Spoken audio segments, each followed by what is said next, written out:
Council come back to order. Would you call the roll, please, Carla? Fritz. Here. Fish. Saltzman. Novick. Here. Hales. Here. Welcome, everyone. I think Commissioner Saltzman will be back momentarily. Commissioner Fish is out of town. And would you read item 318, please? Prohibit the use and purchase of neonicotinoid pesticides by the City of Portland, amend integrated pest management strategies, and urge retailers operating within the city to label plants, seeds, and products containing neonicotinoid pesticides. Mr. Fritz. Thank you, Mayor Hales. Very pleased to introduce this ordinance. It continues my goal of having healthy parks and healthy Portland, because the City of Portland mostly uses these neonicotinoids in our city parks. And so I've been working with our staff and have come up with this proposal. Greatly appreciate everybody being here, all of the email input that we've had, and invite Tom Bazot, my Chief of Staff, to come forward to explain the proposal.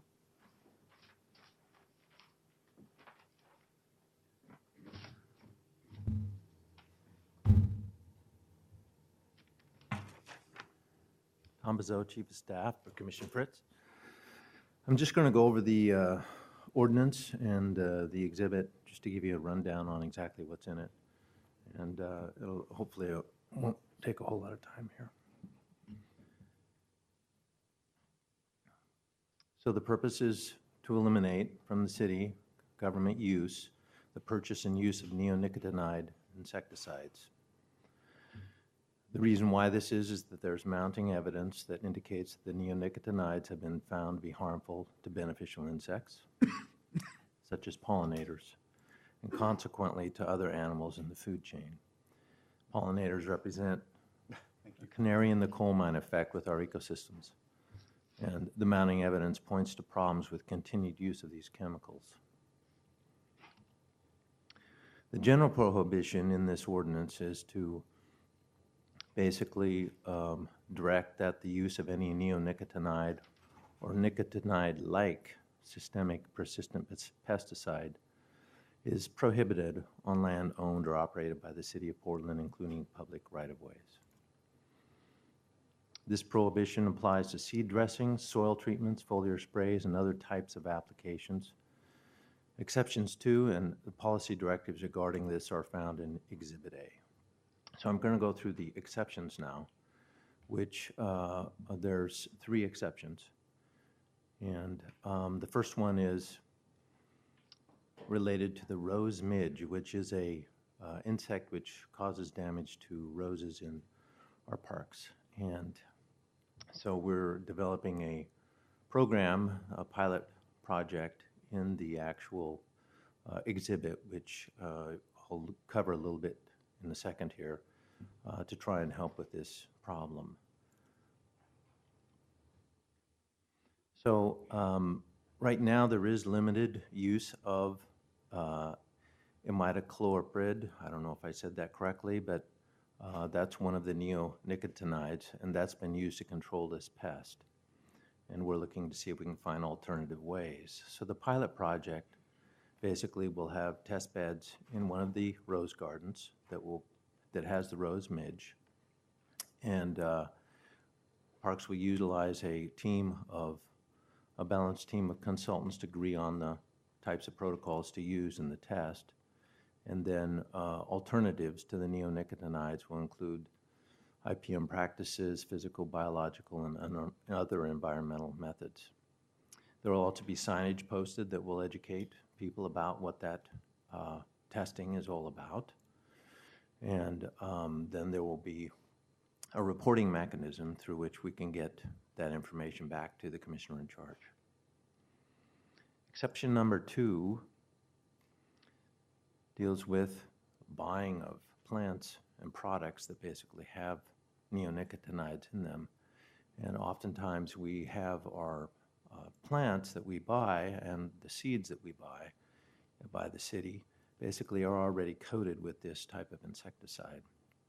And we're trying to basically phase this out.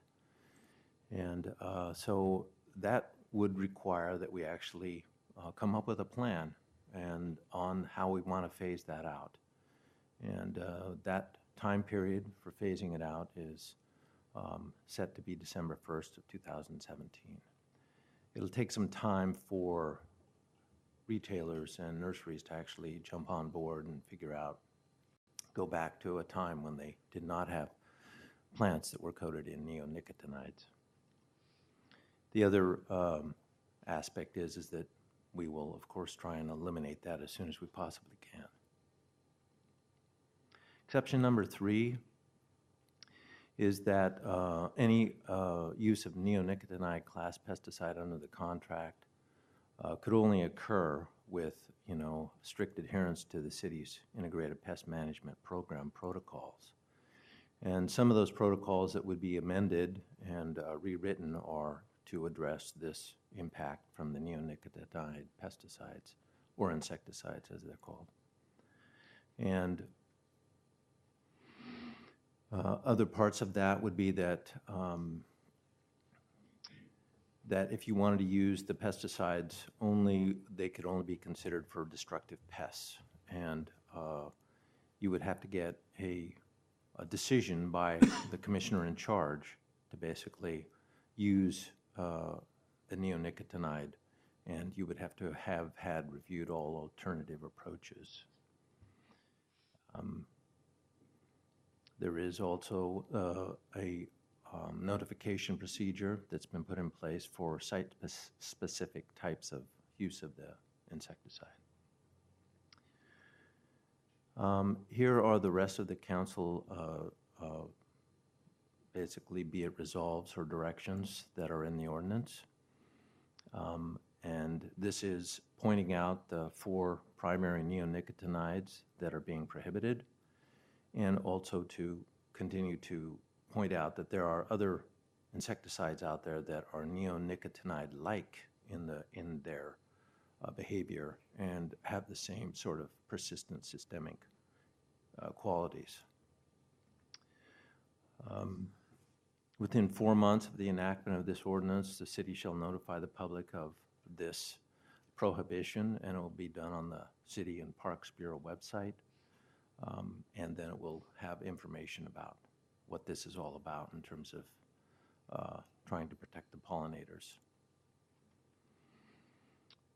And Parks and Recreation shall provide a plan to the commissioner to phase out all purchase of commercial nursery stock, trees, and other plants, which I described earlier. And the city shall transition with current neonicotinoid use to alternative practices and materials and the reduction of these harmful insecticides in the IPM program.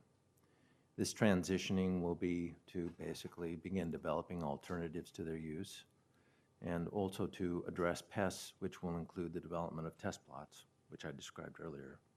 Also, organic approaches will be included in those alternatives. Additional directives related to that transition is the management plan for the Rose Midge, and then the purchasing plan for plants on a citywide basis in the future, and then seeking out alternative methods on all city property to use of these insecticides. And that is the end of the presentation. And do you have any questions of me? Sort of a threshold question for me, and that is, this may sound like a strange comparison, but we heard some discussion not long ago about e-cigarettes, and it used to be that we could count on the Food and Drug Administration to sort of screen out harmful products. That doesn't seem to be working as well anymore on the food and drug side of things. Is it also fair to say that we can't really count on the federal regulators in this arena as well, at least like I thought we could? Well, of course, that's the subject for debate. Yeah. The European Union banned these products in 2013. So there are governments elsewhere who've recognized the danger of them. Mm-hmm. And it seems to me to be more prudent to err on the side of caution than to wait for somebody in the Federal Drug Administration or elsewhere to say, no, it's a bad thing. Right. But they used to be, it seems to me, they used to be more aggressive at the federal level. Yeah, I think you'll hear some testimony Okay. from Audubon and others comparing this to DDT and other products that were thought to be safe to start off with, and then we found out later that they're not. Yeah, okay, good, thank you. Other questions, Steve, do you have one? Yeah, I received a question from some advocates of earlier phase out asking why Parks and Rec couldn't have a complete phase out by December of 2016 as opposed to December 2017. So I just wanted to hear a response to that. I think that we looked at that. We looked at all different kinds of timeframes. I think that we came to the conclusion that in cycles of planting and actually working with the plants themselves, planting them and observing any sort of real impacts, that it would take a longer time frame to really get any results. And my other question is, I mean, there apparently is some debate in the scientific community about whether these pesticides are uniquely damaging to bees, and some people argue that in Europe people have reverted to using older pesticides that are even worse. And I mean, I don't have an informed opinion on that, but my impression is that what Parks is planning to do is not replace this with other pesticides, but try to use more sort of organic managing practices. Is that correct? Well, we have a panel that will be able to probably dig a little deeper on that issue, but in terms of our IPM program, we already are in a phase where we try not to use herbicides and insecticides as best we can. So we already come from that approach, and Parks, I think, does a pretty good job in that degree. Further questions? Tom? Does Portland Parks and Recreation support this? Yes. Okay. Thanks, John. You have a panel to call, Commissioner? Yes. Could our panel come on up, please?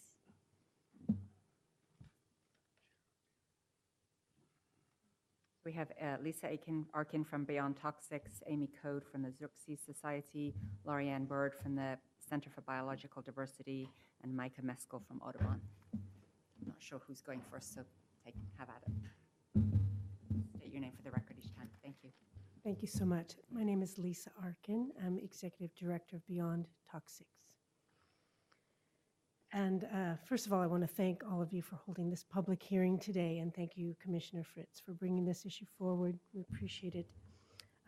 Just for the record, Beyond Toxics is a statewide environmental health organization dedicated to protecting communities, people's health, and our environment from toxic exposures. We strongly support the passage of the proposed ordinance to ban the use of neonicotinoid pesticides and plants that are treated with neonicotinoid pesticides. And by adopting an ordinance to ban them on your public lands, the commissioners will be displaying leadership to protect bees and other pollinators who have undergone long-term declines. These losses in our bee and pollinator populations are not sustainable given the vital role that bees play in our agricultural system and economies. This ordinance is especially commendable because it encourages retailers operating within the city of Portland to accurately label plants, seeds, and other products that have been treated with neonicotinoid pesticides and to phase away from their usage. Notably, Portland would join other large cities that have passed strong ordinances to ban neonicotinoid pesticides. To date, the cities of Seattle, Spokane, Olympia, Eugene, even Cannon Beach have banned these products on public property, and there are other cities as well. They are being hailed as bee-friendly cities, and I can see Portland taking its place among them. Germany, France, and Italy have banned neonics outright, and neonics is a short way of saying neonicotinoid pesticides. Scientists specializing in pollinator health at Oregon State University are urging extreme caution and, whenever possible, reducing or ending any use of neonicotinoids. These actions are in alignment with a recent presidential memorandum establishing a federal task force to address the crisis of diminishing pollinator populations, as well as new scientific evidence finding conclusive proof that neonicotinoids are a large part of the problem of bee colony decline. So why is it important for Portland to take this action now? Bees and other pollinators are essential for 2/3 of the food crops humans eat every day. Last year, U.S. beekeepers reported losing 30 to 40% of their hives. And according to a study by the United Nations, of the 100 crops that provide 90% of the world's food, 70 of those 100 are pollinated by bees and require bee pollination or another pollinator. And those just aren't any type of crop. They're fruits and vegetables and nuts that we all put on our table to feed our family and provide the basis of a healthy, diverse diet. So I'm wondering, probably almost everyone in this room, and perhaps you as leaders of the city, grow food or support community gardens or are interested in a local food economy. And that will be dependent upon our pollinators. And I want to take just one moment to say we're not talking only about honeybees in a hive, and I do have a hive in my backyard. We're also talking about solitary native bees and bumblebees. These solitary bees have one queen who's also the mother of an entire brood. And if that one queen mother dies because of an exposure to a neonicotinoid, the entire brood, generations to come, are decimated from the loss of that one queen bee. So while a commercial beekeeper may take a hive and divide it to get multiple hives to support a commercial operation, or where in the case of my backyard hive, if I lose a queen, I could probably get another one from a beekeeper. This is not true with our native bees, the Oregon-born and raised bee. And I know that when I personally observed an egregious poisoning in Eugene, where tens of thousands of bumblebees died, I had to see these gorgeous creatures, and ladybugs too, on the ground in convulsions and quivering, because these are neurotoxins. So all those bumblebees will never make it back to their hive to support their family. You might hear also from representatives today from nursery associations or chemical lobby groups that farmers need every tool in the toolbox to battle pests. And that sounds reasonable enough on the face of it, but a government's entity, a government's responsibility, first and foremost, is the protection of public safety and health and the sustainability of future generations. Your concerns are quite different. You don't have to go with the cheapest and the most risky of practices. That's why we see in the true crux of the matter that Portland can join those other cities that have adopted bans, as well as the United States Fish and Wildlife Service that has banned the use of all neonicotinoids on wildlife refuge lands to protect our waterways, our soil, and beneficial insects. And I think about smoking cigarettes. Who would have imagined today, or who would have imagined maybe 15 years ago, the kinds of knowledge we now have about the impacts secondhand smoke has on children? First, we started with battles over whether or not to label cigarette boxes. Then we banned it in federal buildings. Then we banned it in state buildings, and then in city buildings. And now, you probably have heard on the radio, Oregon has smoke-free parks. We do in Portland, too. Yes, and now we have bans on smoking near buildings because of the knowledge we have about secondhand smoke. And I know that neonicotinoids are going to follow this path. They're systemic, they're long-lived in the environment, they're dangerous, they're risky. I want to close by talking a little bit about human health. So this is a new research area that has been taken on by a number of scientists. A 2013 study titled Qualitative Profiling and Quantification of Neonicotinoid Metabolites in Human Urine reported troubling evidence that neonicotinoids are showing up at high levels in common foods, and that their presence may result in symptoms of neurotoxicity in children. I want to quote very briefly so you don't have to take my word for it. The results of this study suggest that universal use of neonicotinoids would cause unintended exposure to neonicotinoids in children who are more sensitive to neurotoxicants because of their neural development. So because these are systemic, you can't wash them off. They're being found in the very fruit, the fleshy parts of fruits and vegetables, and they don't go away. So you can't cook them out, you can't wash them out. They are there.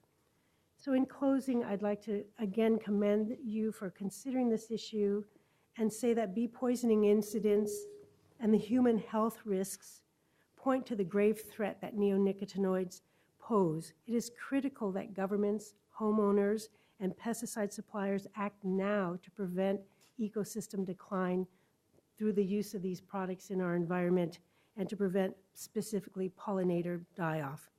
The City of Portland has the opportunity to be responsive rather than reactive and to create public spaces that are safe for bees, butterflies, birds, and children.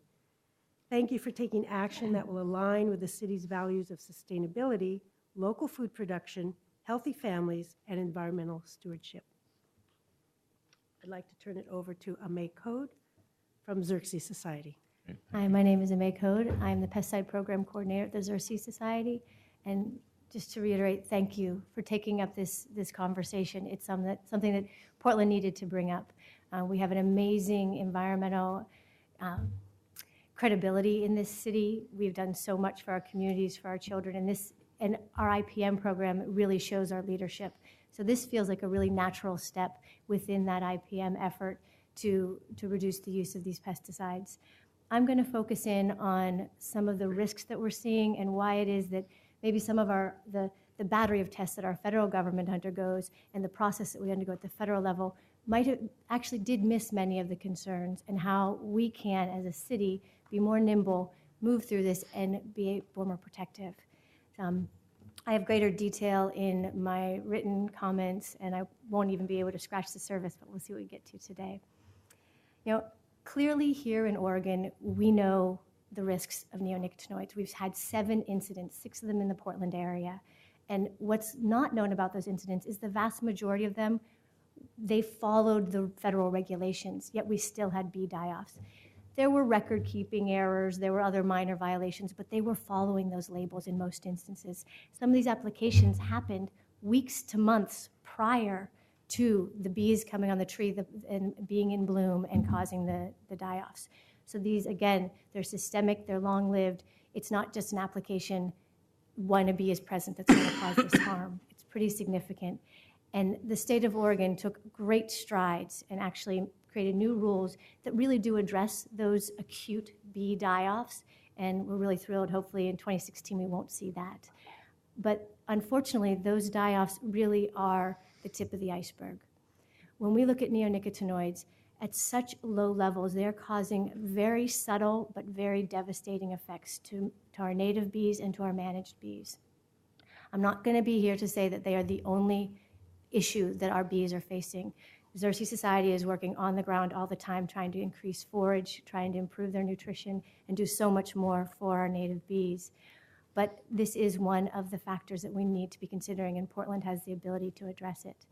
So just to give a couple of examples of some of these subtle yet devastating effects, and they're often termed sublethal. So one of the things we've seen both in honeybees, bumblebees, multiple times in many different studies, many different scenarios, that application rates that would lead to contamination levels that we would expect to find from legal application rates are causing bees to, it's hindering their ability to forage. They're bringing back less food. A lot of these are showing about a 30% reduction in forage. If you can imagine bringing back 30% less food to your colony, it's going to have a devastating effect on that colony. Another really key subtle effect that isn't currently evaluated by our federal government that we need to be looking at is the production of queens. What we're seeing, both again in our bumblebees, we're seeing they're producing fewer queens from low-level exposures to neonicotinoids, levels that we would expect to find in plants after treatments from legal applications. So your queen bee is your colony for the next year. And if we're seeing up to 80% reduction in queen bees, it's going to be devastating for our populations. Portland absolutely has the ability to be more nimble. Our federal government is evaluating this, but they have to take their time. They're dealing with pesticide uses across the country on hundreds of different crops. Portland can take this and really be leaders. And I think the reality is we are grounded in integrated pest management. I spent a number of my years working on integrated pest management in our school systems. And having that background will allow the city to make the right choice when we move away from neonicotinoids and not just move to something else that could be of risk. We really have the ability to look at all the things in the toolbox and not just the chemical tools that we have. Very quickly, I think this is an excellent ordinance. Xerces Society supports it. We are interested potentially in Exhibit A. There might be ways to tighten and strengthen. We have a pilot project now in place, which I think is excellent, but I wonder if it isn't just a part of the larger issue where we really want a full transition plan. So we bring in technical experts and we help the city move away, because a pilot project can be very discrete and it might not solve the problem. So it's something to think about. Also really having a strong measurement of our success and having benchmarks. Let's find out what our contractors have done and our city has done over the last 3 to 5 years using neonicotinoids, and use that to tell the story into the future of the success we've had. So those are some of the ideas.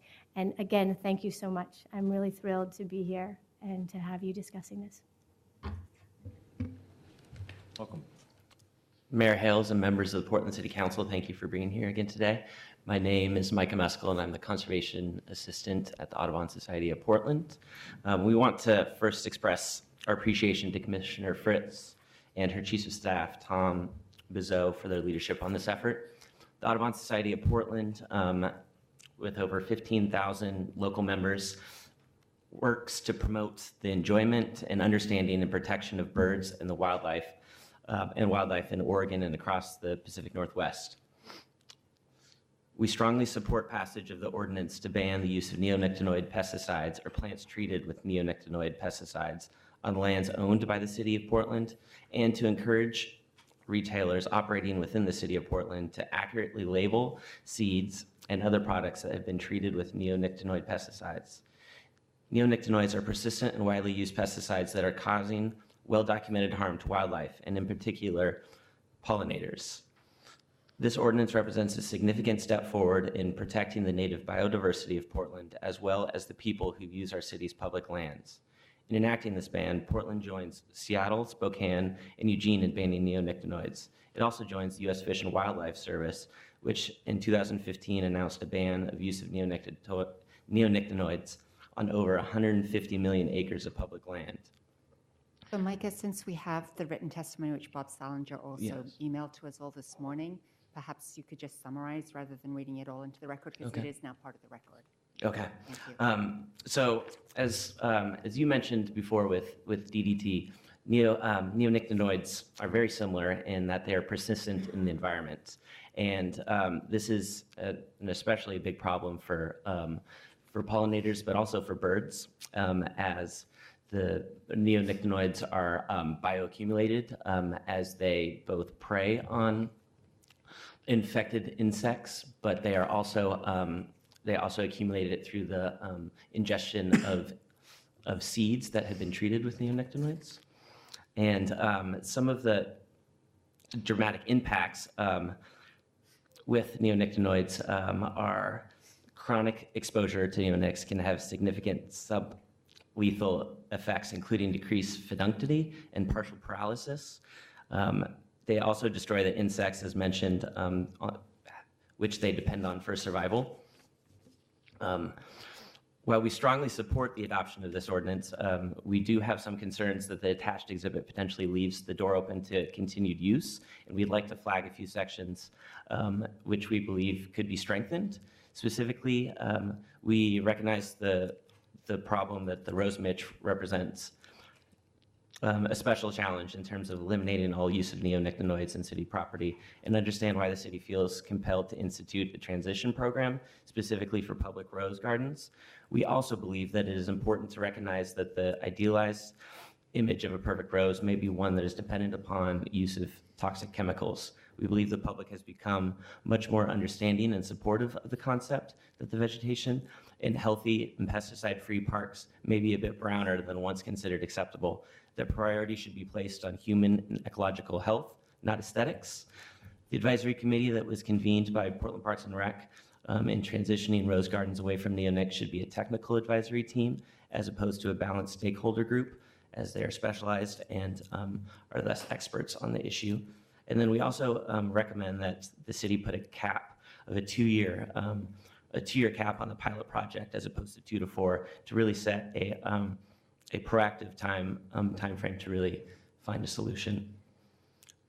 So in closing, we urge the City Council to approve this new ordinance to protect pollinators, other wildlife, and other communities, and look forward to working with the city on successful implementation.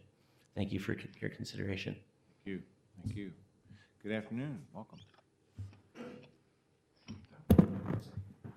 Hi, my name is Lorianne Bird, and I'm the Environmental Health Director at the Center for Biological Diversity. I'm here today to express my strong support for this ordinance. This common sense approach is needed to protect the very web of life that makes this place so special. I especially want to express my appreciation to Commissioner Fritz and Tom Bizot for their leadership on this important issue. I'm here on behalf of the Center for Biological Diversity, a nonprofit organization with offices in Portland and elsewhere. At the center, we believe that the welfare of human beings is deeply tied to nature, to the existence of a world of a vast diversity of wild animals and plants. Because diversity has intrinsic value, and because its loss impoverishes society, we work to secure a future for all species, great and small, hovering on the brink of extinction. We want those who come after us to inherit a world where the wild is still alive. So the very purpose of pesticides and insecticides is to kill things, living things. And there's no question that the targeted use of neonicotinoids is effective at killing things. Similarly, there's no question that DDT was effective at killing things. However, we as a society decided that its impacts were unacceptable. As a result of that decision, bald eagles, our nation's symbol, have recovered from the brink of extinction and are now thriving. Now, we as a society must take similar action on neonicotinoids, recognizing that their impacts are unacceptable, and bring our pollinators back from the brink of extinction. There is no question that neonicotinoids are causing serious harm to wildlife. Nearly every day, a new study is published showing how they are harming various species. We are all familiar with the acute impacts of neonicotinoids from the 7 die-offs that I mentioned, incidents where up to 50,000 bumblebees have dropped dead in one parking lot. We know that one neonicotinoid-treated seed can kill a songbird. While this is horrifying, even more horrifying are the subacute impacts on entire species and their entire populations. Subacute impacts, like others on this panel have mentioned, can affect memory, foraging capacity, and communication, causing population-level impacts such that species often cannot find their way home. Portland has put a tremendous amount of energy into restoring aquatic environments. These efforts have yielded historic successes, but neonicotinoids threaten all of that. Aquatic wildlife, such as frogs, fish, and insects at the base of the food web are all harmed by neonicotinoids. Considering Portland's tremendous efforts at restoring these aquatic environments for salmon and trout, these impacts are extremely disturbing. The persistence of neonicotinoids, the propensity for runoff and groundwater infiltration, their cumulative and largely irreversible mode of action on invertebrates raises significant concerns. Neonicotinoid contamination levels in both surface and groundwater in the US and around the world are already beyond the threshold found to kill many aquatic invertebrates. Data on surface water contaminations from surveys to date indicate that concentrations of several of the neonicotinoids on the market are high enough to be causing impacts on entire aquatic food chains. The harmful effects on insects can be found even at extremely low concentrations. Mayflies and stoneflies, important food sources for trout species, are especially sensitive to neonicotinoids. Even at very low doses, they'll experience feeding inhibition, and adults will emerge at smaller sizes. Recognizing that these impacts cannot be denied, the U.S. Fish and Wildlife Service has banned neonicotinoids in its entire National Wildlife Refuge system, and many other cities have taken similar action. Now it is Portland's turn. There are places in Exhibit A where I would like to see the ordinance strengthened, and we can discuss those in greater detail. But this ordinance is a significant step forward, and I urge you to approve it. Thank you. Thank you all. Questions for any of these resources? Ms. Bird, you told me the other day, if I recall correctly, that rose midges, as pests go, are actually kind of cute. Is that correct? Well, I find bugs to be sort of cute, yes. Some of us on this panel might be guilty of that, indeed. And we do recognize that they are harmful to roses, but yeah, they are, in my opinion, sort of It's cute. sort of a lacy wing pattern, which is actually lovely. Thank you all very much. Thank you. There's some other invited folks to call? Okay. Then let's turn to the sign-up sheet of those who signed up to testify as well. We have 26 people. The first three, please come on up, are Sharon Janassi, Janet Levinson, and Jean Camp. And they'll be followed by Scott Dolman, Jeff Stone, and Lori Bulmer. As the number of people signed up, I want to ask you to try to keep your testimony to 2 minutes, please. Thanks. Welcome. Sharon, go ahead, please. My name is Sharon Janassi. Well, just And push I the will- button on the base of that microphone there. There you go. My name is Sharon Janassi, and I've worked for over 20 years here in Portland on air quality issues, mostly in the Northwest neighborhood. Today, I'm testifying on behalf of Beyond Toxics in Eugene in favor of your ban. The subject of the threat seen around the country to our pollinators, honeybees and bumblebees, is dear to my heart because my husband and I have a small organic vineyard in Southern Oregon. We face regularly the kinds of problems that a gardener in Portland would have with a rose midge. Industrial agriculture has led to disastrous problems in the U.S. with chemical applications that kill not only pests, but are associated with a variety of serious health problems in humans as well.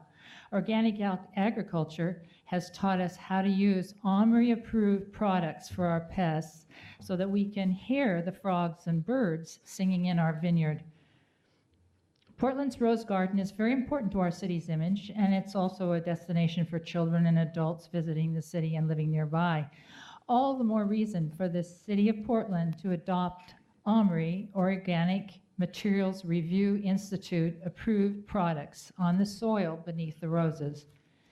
In a short look around the OMRI website, I found a good list of insecticidal soaps and other products that should be used to deal with the rose midge and provide safety for the birds and helpful insects in the rose garden. It's important to pass the ordinance before you, but unfortunately, it's been weakened to allow the continued use of neonics and contains language that will allow current practices. Please tighten the ordinance to stop the use of neonics, given the serious threat to bees, and adopt instead a policy of using only OMRI-approved insecticides in our parks. Our children's health and all the animals in the parks will benefit. Thanks. Thank you. Welcome. I'm Janet Levinson, and I live in Northeast Portland, and I'm also a wetland biologist. I work for Land and Water Environmental Services in Douglas County. And I urge the mayor and the commissioners to ban neonicotinoid insecticides on city property. And we all know about the 7 confirmed bee kills in the last 2 years. And just from my point of view, pollinators are important because they pollinate agricultural crops and they play a vital role in the reproduction of plants. I am familiar with bumblebees and solitary bees and solitary wasps. I see them on my daily walks through my neighborhood. Urban habitat is a significant habitat that's for these pollinators. When you get outside of the city, there's a lot of non-urban habitat has been lost to development and agriculture. It is important to me to prevent further pesticide contamination in our environmental surface waters. When we use dangerous pesticides in our environment, we're not just harming bees and other pollinators, but we're fouling our own nest. And that's all. Thank you very much. Welcome. Good afternoon. I'm Jean Camp. I'm the owner and operator of Paramount Pest Control. I am the first vice president of the Oregon Pest Control Association. Paramount Pest Control holds many of the city accounts. I am a vendor for your hospitals, your libraries, your fire department, your schools, your DHS offices, your correction facilities, and many other owned city properties. We serve some of the city's most sensitive accounts. I take great pride, and so does the rest of my company, in offering the finest services that we can offer the state. The banning of neonicotinoids is a huge step backwards. There is no scientific data that can solely call out neonicotinoids as the only cause in the colony collapse of our bees. There's no scientific data showing that the products containing neonicotinoids, when used according to the label, pose no unreasonable risk to humans, environment, including our pollinators. To ban neonicotinoids in the Portland area is a huge mistake. You will be taking away one of the strongest, most effective tools in the use of bedbug work, as well as other pests like ants, fleas, ticks, roaches, and termites. The interior of your public-owned buildings where bedbugs, roaches, fleas, and other pests are commonly found should not even be considered in this ban. If you ban these products on the exterior use, I believe Oregon will see issues that Europe is dealing with today, which is elevated pest levels. If a ban is put in place, I would urge that it only be temporary to allow time to evaluate the findings and base it on pesticide regulatory decisions on the entire body of the scientific literature, including studies submitted by the registrant, journal articles, and other peer-reviewed data, and not solely based on groups that have a single issue of banning all pesticides. All pesticides are not bad, and we need them. Fleas are brought into public buildings regularly. Neonicotinoids are used with integrated pest management programs with great success when other chemicals have not been working. Bedbugs are one of the most common, difficult parasites to control, and without the use of neonicotinoids on city-owned properties, your control programs will be less and will not be as effective as what my privately owned properties receive. A person can suffer up to 200 bites in a single night from a bedbug. Our children, our elderly will suffer. They will be bitten more because control will not happen as quickly.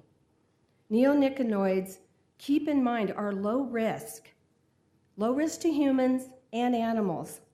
Other choices like organophosphates are at more risk to humans and animals. This is what Europe is seeing. Neonicotinoids are an important part of classification of chemicals that we need. We also need our pollinators. There is no scientific data showing that banning neonicotinoid is going to improve bee health. Thank you very much for your time. I do appreciate it. Questions? So I guess I have one, which is in these areas that have already banned neonicotinoids, what other pesticides are being used for bed bugs and those kinds of, is it the organophosphates? Is that what people have done in your business? Have they substituted? No, we really, in Paramont's experience, we stay away from organophosphates, okay? We want to use the lowest risk to human health and to animals.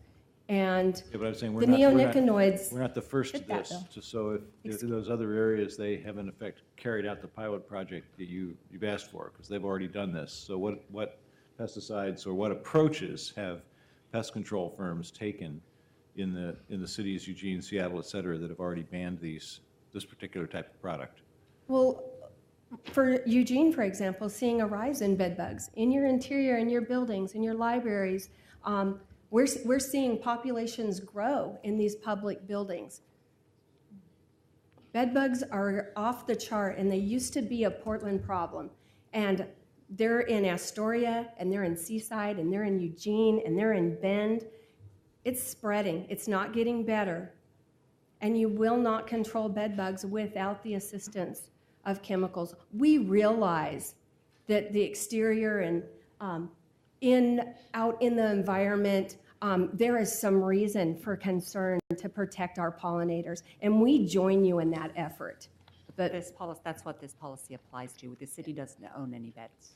We don't own buildings we don't own the libraries or But your city workers will not be able, and your vendors will not be able to go into these city buildings and not use city these buildings. products. That's the point. The housing is not owned by the city of Well, Portland. So we're not this policy applies to just city of Portland properties. Okay, The city government, not the entire city. okay, Yeah. Thank for you. clarifying. Thank you very much. Thanks. thank you. There's a difference between the city government and the entire geographical city, and this policy applies to the city government. Thank you. Appreciate it. Thank you all. Okay.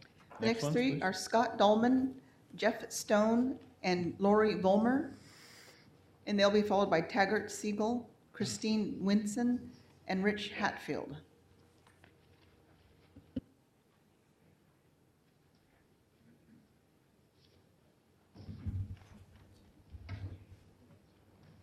Good afternoon. I'm third. Oh. Okay.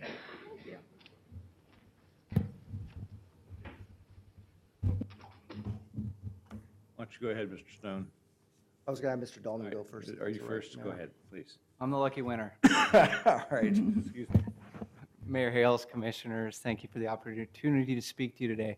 My name is Scott Dahlman. I'm the policy director for a group called Oregonians for Food and Shelter. We are a grassroots coalition. We're made up of farmers, foresters, and other pesticide users and focus on issues of pesticides, fertilizer, and biotechnology, all of whom have an interest in the issue of neonicotinoids. So I want to start by saying the issue of bee health is important to all Oregonians, particularly for growers. So my farmer members have a lot at stake in this conversation because we need to have pollinators for our crops, but we also need to have the tools available to be able to protect those crops. And there has to be a balance there, and we believe those two things are not mutually exclusive. Nobody wants to see adverse incidents involving pesticides and bees. The incidents we've seen over the last couple of years where pesticides were misused and there were large adverse incidents are terrible situations. They were dealt with accordingly by the Department of Agriculture and fined for the mistakes that they did make. We supported that and think that's appropriate. You need to use these tools appropriately. But we have to recognize that when something is used inappropriately, that is not a reason to ban the entire product. So why are neonicotinoids important? Neonics have been used for more than 15 years and have been widely adopted by growers and urban applicators because of their performance, their lower toxicity of mammals, including humans, and that is a very, very big point because one of the reasons these are used and used in urban environments is because of their low toxicity to people. And it's also why they're so preferred in agriculture because the workers are at a lot less risk than they will be from alternative methods. And we have to remember that there will be alternative methods. The pests are not going to go away because we stop using neonicotinoids. They're still going to exist and they're going to have to be dealt with one way or another. Neonicotinoids offer some unique environmental, economic, and public health benefits, including effective protection against invasive species such as the emerald ash borer, which can devastate an urban forest, systemic insect control that's not provided by other classes of chemicals. They are lower impact on many of the non-target organisms than the older products that they replaced, protecting natural enemies, which helps in IPM strategies. They are effective control of disease-carrying vectors, and as you just heard, some of the most effective tools for controlling bed bugs. Extended control, which limits the need for the number of applications, meaning you don't have to apply as often, and it controls pests which are resistant to other chemical classes, making them unique. I think you have to remember that pesticides go through rigorous evaluation before they are sold in the market, before you're allowed to use them. You have the EPA who evaluates the products. They also go through a registration process in Oregon. At the federal level, they're evaluated under FIFRA, the Federal Insecticide, Fungicide, and Rodenticide Act. initial and ongoing re-registration of these products, which they're going through re-registration right now, is subject to a substantial review process, and they must meet the high standard of having no unreasonable adverse effect on health or the environment. This means that all of the products we are talking about today have had extensive safety testing for honeybee acute contact toxicity, honeybee toxicity of residues on foliage, and field testing for pollinators. These have been tested. So we talked a little bit about colony collapse disorder. I'm going to let Mr. Stone talk about that a little bit more. But let's look at what the science says. EPA has been petitioned several times to ban neonicotinoids. In response to a petition in 2012, EPA concluded that the EPA is not aware, and this is a direct quote, of any data indicating that honeybee declines or the incidence of colony collapse disorder in the U.S. is correlated with the use of pesticides in general or with the use of neonicotinoids in particular. Before that, in 2011, another direct quote, are not aware of any data that reasonably demonstrates that bee colonies are subject to elevated losses due to chronic exposure to pesticides.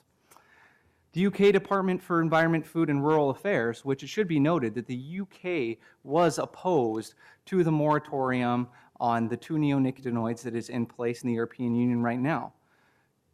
They have said, while this assessment cannot exclude rare effects of neonicotinoids on bees in the field, it suggests that effects on bees do not occur under normal circumstances. This assessment also suggests that laboratory-based studies demonstrating sublethal effects on bees from neonicotinoids did not replicate realistic conditions, but extreme scenarios.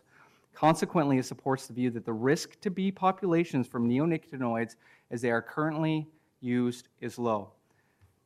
The Australian Pesticides and Veterinary Medicine Authority, and the reason I bring up Australia is because Australia uses a lot of neonicotinoid products. They are not seeing the colony collapse disorder that we're seeing here. The difference in Australia, the varroa mite is not present.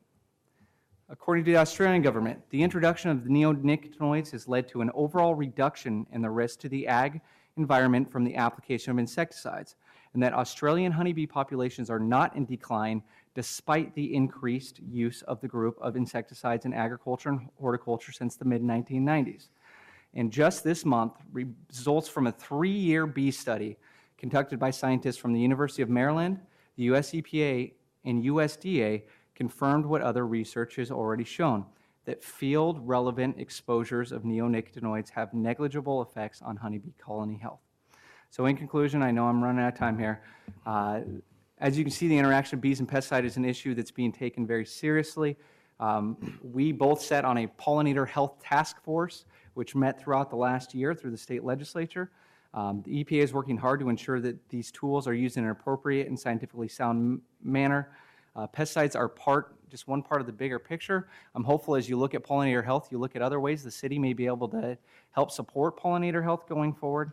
But a ban by the City of Portland will result in less option to contain destructive pests with little, if any, benefit to bee populations. Neonicotinoids are a safe and effective tool for managing unwanted pests, and in light of the current science, we urge you to reconsider your proposed ban on neonics and vote no on the resolution. Thank you. So again, to clarify, this is about city government policy. This is about what Portland Parks uses on its property. You're aware of that, right? Yes, ma'am. Go ahead. Mayor Hales, members of the City Council, I'm Jeff Stone. I'm the Executive Director for the Oregon Association of Nurseries. We are #1 sector of agriculture. We have one of our big counties that produce quality plant materials here in Multnomah County. So I appreciate the opportunity to talk to you this morning, this afternoon. As Scott indicated, we were members of the task force for pollinator health. And out of those recommendations, there were several. Banning neonicotinoids was not one of them. And so I raised this issue because let's talk, when the bee die-off happened, it was on National Pollinator Day, which was not super awesome. And it was one of my members, landscapers. They did not follow the label. And that caused me to do a crash course on really what is happening with the bee population. And so I was able to testify before Congress. I learned a lot, actually, from USDA. And I want to share just a little bit about what contributes to the pollinator decline. First of all is nutrition. just like anything else, bees need to have forage and a variety of things to eat. They have to travel farther in order to get the proper food that they need. The second is biodiversity within the bees themselves. And we were working with the beekeepers to try to get more biodiversity within those hives. The last is the varroa mite. It has a really cool, well, it's not really cool, but it's awful, Varroa the destructor. The varroa mite is the biggest threat to the bee colony. Now, this is the size of a varroa mite to the human body. So make it equivalent to a bee. So it's very small, but this would be our size. Picture 12 of these like little vampires all over your body. And then when you go home, I have 2 daughters, then it spreads all over there, and it spreads and it spreads. It is devastating to the bee population. So what we have urged is greater research, alternatives for neonicotinoids long-term, but the fact is they are a very effective way for the nursery and greenhouse industry to control pests. So I thank you for your time. I know I'm a little over. So again, I want to kind of follow up on Commissioner Fritz's question. This ordinance, if we pass it, will affect what we do. Yes. It won't affect what nurseries or farms or even commercial nurseries within the city do, not to mention the ones that are outside our city limits. So I guess I'm a little puzzled at the scale of your reaction to what we would do ourselves here. Please. The reaction is natural about having fear about the health of the pollinator community. But the Chief of Staff to Commissioner Fritz mentioned that nursery stock and everything that you buy from have to be neonic free. I don't know exactly if you know what you're getting into when you ask nurseries to produce nursery stock. I don't recall anybody coming to the association or any of my members asking our opinion about this. So while the economic impact on the very big nursery industry on the city of Portland is relatively small, the fact of the matter is that we want you to make the best informed decision based on the science that is present. There's a lot of science on the extremes on both sides, and we're trying not to feed the narrative on the extremes on this. So that's the level, that's why I'm So here you think it'll before you be today. impractical for nurseries to supply product to us after this ordinance goes into effect?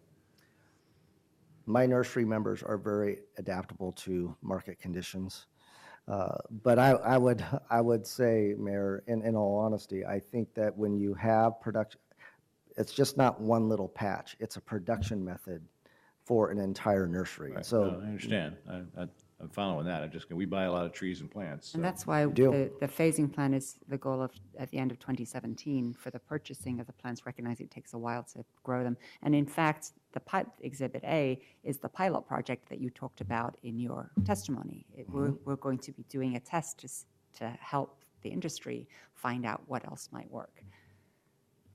Okay. I have a technical question to file away. Maybe park staff can answer it, or maybe you can because you represent. But I have conflicting personal threads pulling on me on this issue. My father kept bees, but he also loved elm trees, and we're using a systemic pesticide to keep our elms alive. Do we know whether that particular treatment is using neonicotinoids, or if it is there a substitute? Because my wife and other volunteers in my neighborhood go out and inoculate the elm trees every year. So want to save the bees, also want to save the elm trees, are both possible. I don't know if you have an answer to that question. boy, I don't want your father to be in trouble. Well, he's not. Perhaps there's a way that I can illustrate it that is what we're faced with. So there's a garden center that there was a temporary ban on neonics, and they couldn't it was inside in a greenhouse, but they couldn't use it. So they had to use an alternative, which is far more toxic. They have to use it more often. It's less effective, and it actually is harsher on human health. So there are trade-offs, Mayor, in terms of what type of pesticide you use. Someone mentioned that pesticides kill things. Absolutely, they do. They do. We need to make sure, though, that the pesticide that is being used for the purpose it was designed to do, for the purpose of creating pest and disease-free plants. And I believe the further answer to your question, Mayor, is the elm inoculant is not a neonicotinoid. I believe there is another kind of tree disease that is best treated by neonicotinoids. We don't currently have that. Okay. So that's another reason why we have the limited exception in the ordinance to, in specific cases where it's an emergency, to allow the use continued. But we have a pesticide for that elm borer that's not a. I believe I'm correct in saying that. I think your dad's okay. Okay, thank you. But you know what we could also do is get the experts back up at the end if we have other Appreciate technical knowing that questions. factoid. Thank you for your question. Thank you. Actually, Mayor, I have one more question, please. which is about the varroa mite. Is the varroa mite sort of a recent evolutionary creation, or has it existed for thousands of years alongside of bees? They have existed. It came over actually from China. And like most pests tend to be migratory. They come over in a box. That's why we're very careful about importation. And so the varroa mite's been around. I think there's been more sufficient tracking of bee populations since back when we were throwing stones at the moon, trying to see if gravity worked. So you're saying that varroa mites were more recently introduced to the United States, and our bees haven't learned to coexist with them like Chinese bees have or something? I don't think it's a coexistent model, Commissioner. I think that they are a parasite that will affix themselves to pollinators and to bees in particular. Right, I think that I've read in terms of bat population collapses that there's a fungus that does not affect Asian bats, but does affect American bats because bats over centuries in Asia evolved to resist them. And I was wondering if there's an argument that there's something similar with varroa mites. That's quite an excellent question, and I would actually leave that to a beekeeper instead of association exec to answer. Thank you. Thank you both. Thank you. Welcome. Hi, my name is Lori Volmer. I own and operate a Northeast Portland plant nursery and garden store called Garden Fever, and I've been in business for 12 years, and I'm also a member of the Oregon Association of Nurseries. My hope is the information I present will assist the council in a decision to prohibit the use of neonicotinoid plant care products on city property and to only use plant material that has not been treated with neonics at any stage of growth. I feel there is clear scientific evidence that neonicotinoids have a detrimental, if not lethal, effect on pollinators. I'd like to address the concerns regarding the sourcing of neonic-free plant material. At Garden Fever, we began working towards eliminating products containing neonicotinoids in the spring of 2013 by removing all plant care items that contain them from our retail shelves. We also polled our growers and were surprised to learn that 10 of them were not using neonicotinoids, and a number of others were working towards eliminating them, many focusing on biocontrol alternatives. At the beginning of 2015, the number of growers at our nursery has increased to 19. Two additional ones, Monrovia Nursery and Isley Nursery, use neonicotinoids only on one genus of tree, spruce. The majority of our growers are now growing with methods other than the use of neonicotinoids. They're all Oregon and Washington growers, and a chart of the kinds of plants we purchase from them is attached to my statement. My hope is that this information will demonstrate the trend toward growing neonic-free plants and eliminate concerns about sourcing plant material for Portland City property. It can be done. I was also told that the council is also concerned about controlling a pest called rose midge. After all, we are the city of roses. We don't have issues with that at our nursery, so I've asked another local nursery owner, Ed Blatter of Cornell Farms. They have a much larger selling yard and sell a full complement of roses. Ed's response is that they, and I quote, haven't experienced this problem, but this may be because we start with bare root plants every year in fresh soil. We haven't even found it necessary to spray for aphids or disease for quite a few years, but we do feed a lot and water a lot and choose disease-resistant varieties and release beneficial insects. Sounds like a fall raking away with replacing mulch might work well, as well as beneficial insects, which are not only cheaper, but the ultimate systemic control, end of quote. Ed is also a beekeeper at their nursery. On the OSU Pacific Northwest Nursery IPM website, this same cultural control is mentioned, removing the mulch at the end of the growing season in the late fall and replacing with fresh mulch may remove the overwintering stage of the midge, which generally is quite shallow in the top 1 to 2 inches of soil. With any biological control, the goal is not to rid the garden of all pests, but better control the ones that are not to our liking. In order for biological controls to work in the Portland Rose Garden, we would need to be willing to let some pests remain to feed the beneficials so they can survive and in turn keep the unwanted bugs at check. There will be a few roses in the garden that may not be perfect specimens. However, they will be beautiful and enjoyed for years to come. Thank you so much. Thank you. Thank you all. The next three are Taggart Siegel, Christine Winson, and Rich Hatfield. And they'll be followed by Larry Trelevin, Brian Lacey, and Jen Dawes. I've learned a lot about this topic in the past several months, and with respect to the last three testifiers, we only have rose midge in 2 of our rose gardens, in the International Test Gardens and in the Peninsula Park, and they think it was because it was brought into those places. Apparently this midge can't fly very far, so we don't have it elsewhere. So it's fascinating, and thank you each for contributing your expertise. Welcome. Great. Thank you, Mayor Hales and members of the City Council. The last time I was in this room was in 2011 when we were proud to create September 17th as Honey Bee Awareness Day. Oh, and just put your name into the record, sorry. Taggart Siegel. Yes. I am the creator of Queen of the Sun, What Are the Bees Telling Us? The film looks at the catastrophic disappearance of honeybees around the world and the mysterious world of the beehive. I have interviewed experts, scientists, entomologists, and beekeepers, and there's conclusive evidence that the pesticides that are extremely harmful for pollinators and ultimately to ourselves.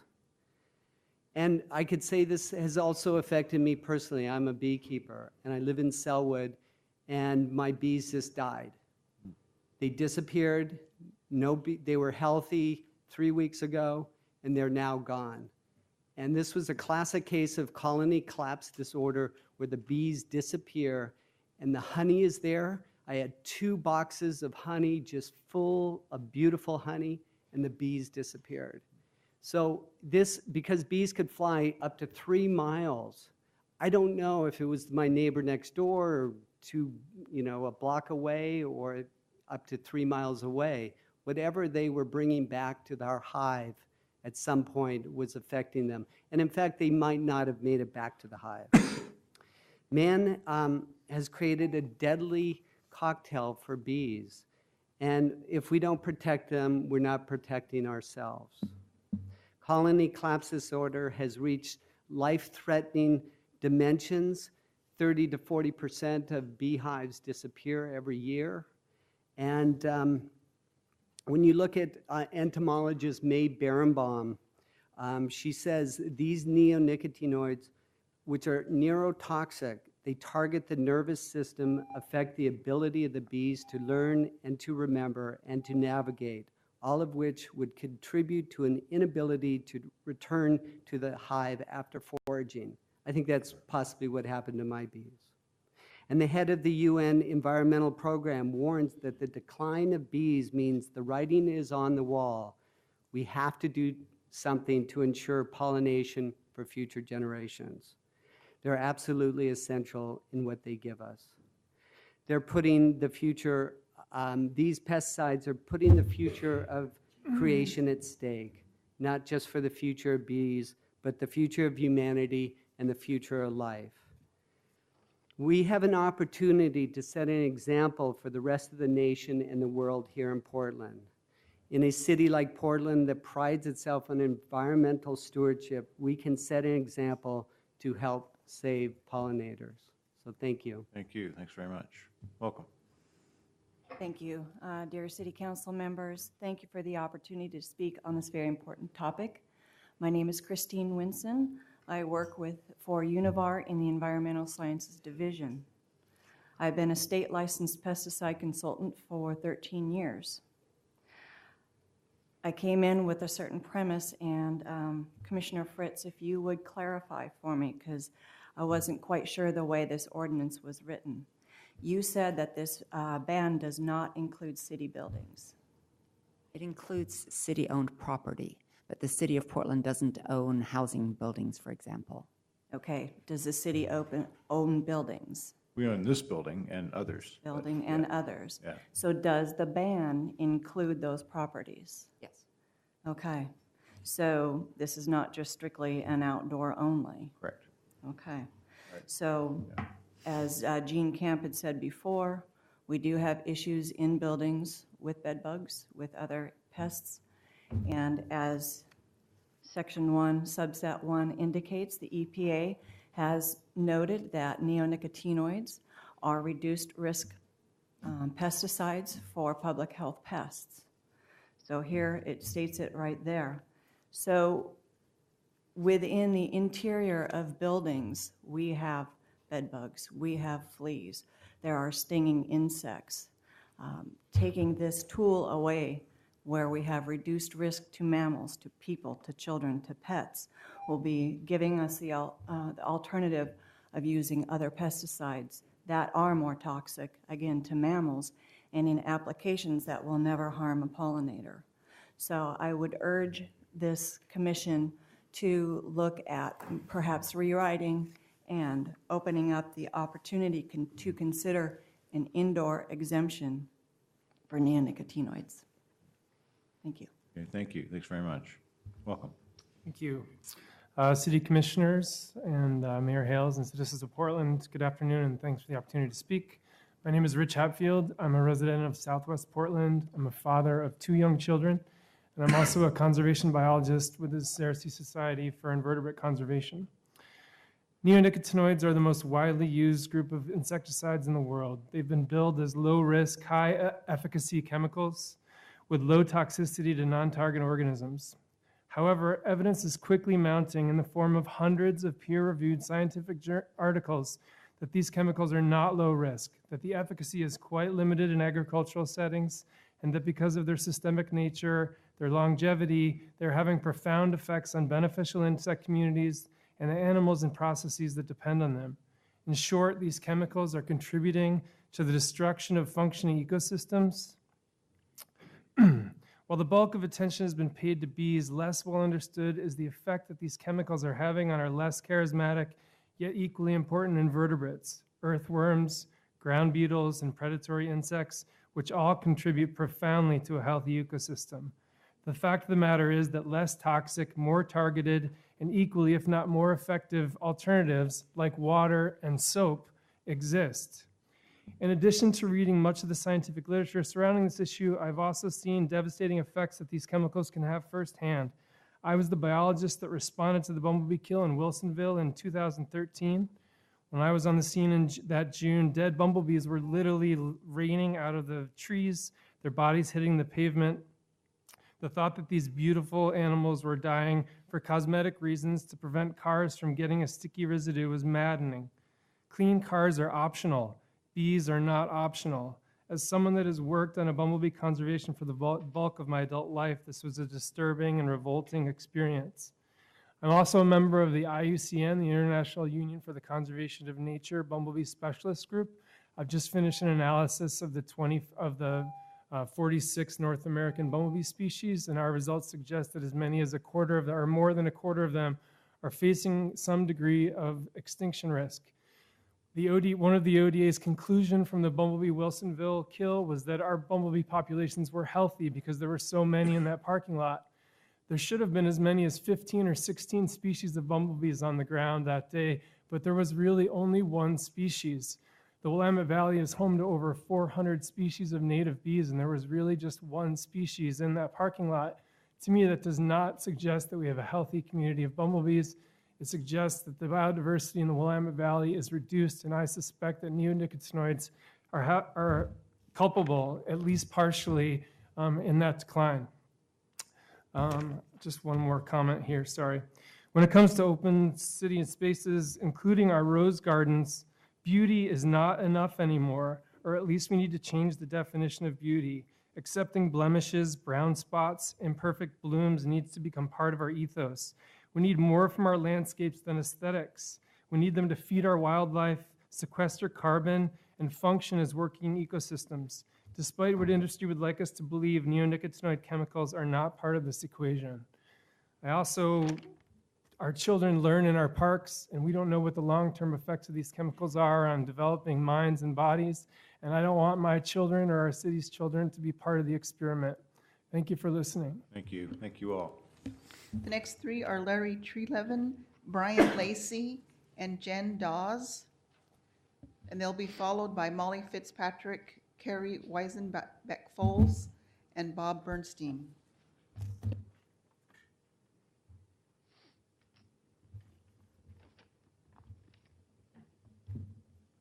Welcome. Good afternoon. Hello. Well, my name is Jen Davis. Thank you very much for putting this ordinance forward. I am the founder of Bee Friendly Portland, a coalition of beekeepers, farmers, educators, and environmentalists that work at a neighborhood level to protect our bees. I'm also a beekeeper. I raise native bees and teach classes for the Portland Fruit Tree Project and other venues. I can go to most any nursery today in Portland and buy some flowers to plant in my yard for bee forage. Sadly, I'll have no idea if these plants have been pre-treated with neonicotinoid pesticides. This class of nicotine pesticides are water-soluble and therefore systemic, taken up by plants and expressed in all cells, including nectar and pollen. Over 800 peer-reviewed studies have found these systemic pesticides can affect bees' foraging abilities, learning abilities, immunities, including to the varroa mite, and reproduction cycles. In addition, these systemic pesticides can remain in plants for long periods. Studies have found in some woody plants persistence as long as 10 years or more. So my flowers I plant for my bees may actually harm them. We need to change our ideas of what healthy parks and gardens look like. Not all pest damage is bad. If aphids predate a tree in a healthy ecosystem, ladybugs and green lacewings will gladly feast on them. Ladybugs, as well as our bees and butterflies, are disappearing at an alarming rate. We don't need Roundup, which the World Health Organization has just determined probably causes cancer, saturating our playground fields. We don't need trees and flowers exuding pesticides in every cell. Our children should not have to play in these toxic arenas, and we should not be poisoning our public and private gardens when we have the knowledge and the tools to successfully grow healthy and beautiful gardens without these toxins. California's severe drought should alert us now to protect our bees. As California landscapes dry up and die, so do their bees. We could soon see a massive food and bee crisis in this nation. We will need healthy soils and healthy bees for local agriculture. So please act now to protect our bees. Thank you. Thank you. Welcome. Mr. Mayor, oops, sorry. Nothing you did. Okay. Mr. Mayor, I'm Larry Trelevin, and for the last 89 years, our family has owned Sprague Pest Solutions, and we operate in several states here in the West. And I've been with the company 44 years full-time after graduating from the University of Washington. And so I think my testimony is already submitted. I just gave it to your administrative assistant here. But I'm going to answer some of the questions that you asked of previous testimonies. First of all, what are some of the alternatives for treating for bed bugs, I think was one of your questions. And so one of those alternatives, a couple of them, one of them is fumigants, gas. But they're toxic to humans, and we have to keep people away from there. They're more costly, and the health risk we have to consider very carefully prior to using that, number one. Number two is heat, where there's no pesticides used. And here in Portland, as well as like in our Seattle office, we have 3 crews that use heat treatments all day long. That's all they do, just to combat the influx of that bedbug population in multiplex units, apartment complexes, condos, and in hotels. And the same situation is here. All right. Other things that I wanted to discuss with you is that last week, I'm not a hired gun.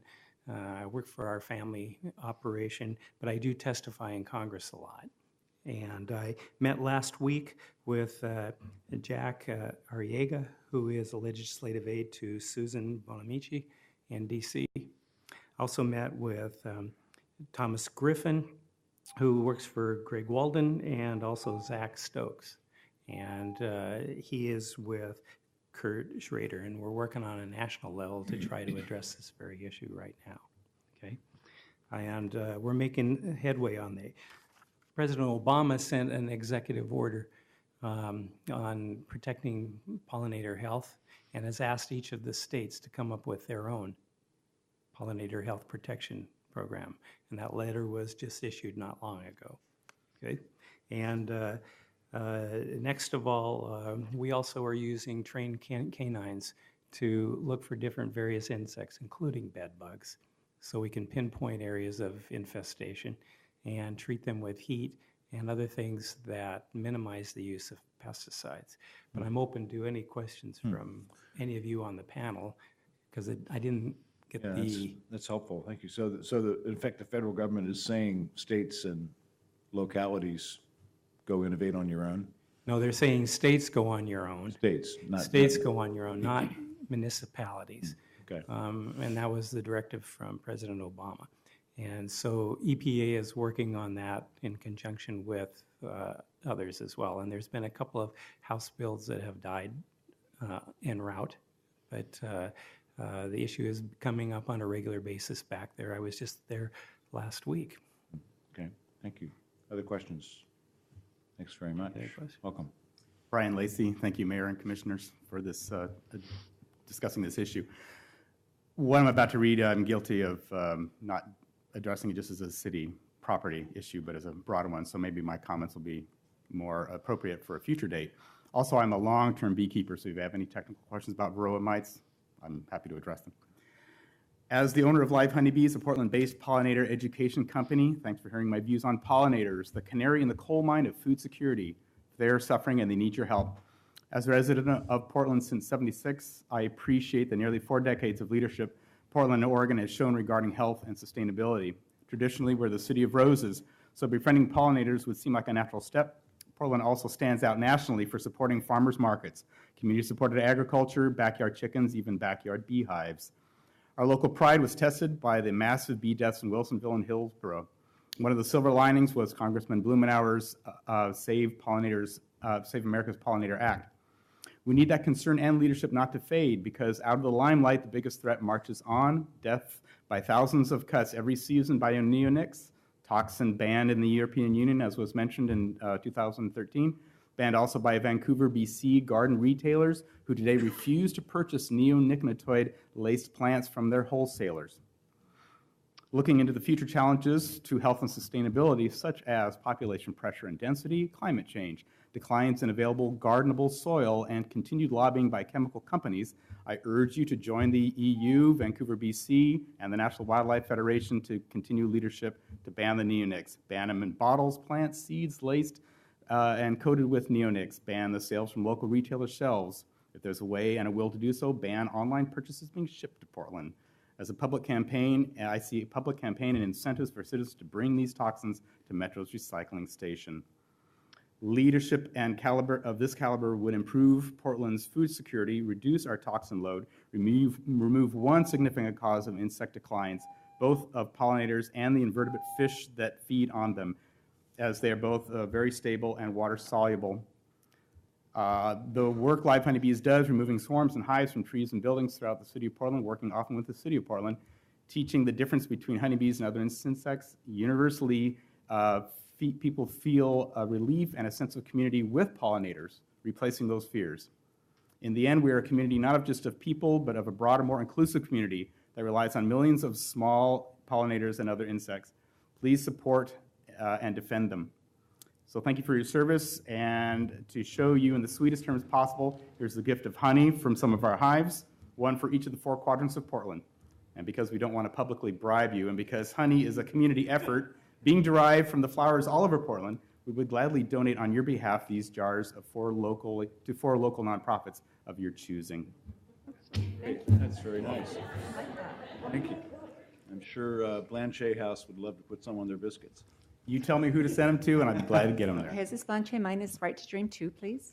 Say that again one time. Right to Dream 2, it's at 4th and Burnside. Excellent. We'll get you addresses. I have a nomination? Fine. We'll let Steve and Dan give you a And nomination this is by the email. zucchini pollinated and not pollinated, kind of graphic. These are what children experience with honeybees if you give them a chance. Great. Thank you very much. You're very welcome. Appreciate it. Thank you. My pleasure. Do you have any questions about bees at all? Neonics, colony collapse disorder, varroa mites? Actually, yeah, about varroa mites, I mean, what's your perspective? I mean, on the one hand, you might think that varroa mites have probably been around forever, so how could they suddenly be causing colony collapse? Well, they have. But- It's a geographic thing. It's sort of like zebra mussels and other things. When human beings move too quickly and carry, unknowns to them, something that is not native to another part of the world, and where there is no habituation to it, then yes, there will be problems. So when in the mid-70s, varroa mites were on hives that originally came from Russia, were transported back to Russia via train fast enough for the neonics for the varroa mite to still inhabit those hives, and they spread to Europe and hence to everywhere except Australia. Asian bees are, they have handled the varroa mite for a long time, and Russian bees are one of the best bees to bring into that when we integrate them into the genetic pool here in the United States. That'll help. There's something called varroa sensitive hygiene, wherein if the queen and the drone that the queen mates with both have this ability, the workers that queen will lay will be able to sense mites in the cells and open up those cells and destroy the mites. So you only need about 10% of your total bee population to do that. So using breeding, using organic and biodynamic methods to solve these problems of bed bugs versus bees, I think is the way to go. Thank you. You're welcome. Thanks very much. The next three are Molly Fitzpatrick, Carrie Weisenbach-Foles, and Bob Bernstein. And they'll be followed by Kathleen Clark, McKenna McClure, and Madeline Morris. I think this council hearing is a first. I think it's the first time that we've had a grapefruit or a jar of honey in the chambers. So we're setting some kind of new standard here. Welcome. Hi, thank you. My name is Molly Fitzpatrick. I am a Northeast Portland resident, acupuncturist, as well as a beekeeper, bee advocate, and a swarm catcher since 2009. I want to speak to the events of summer of 2013, where I witnessed multiple bee deaths, as well as behavior that's indicative of bee poisoning.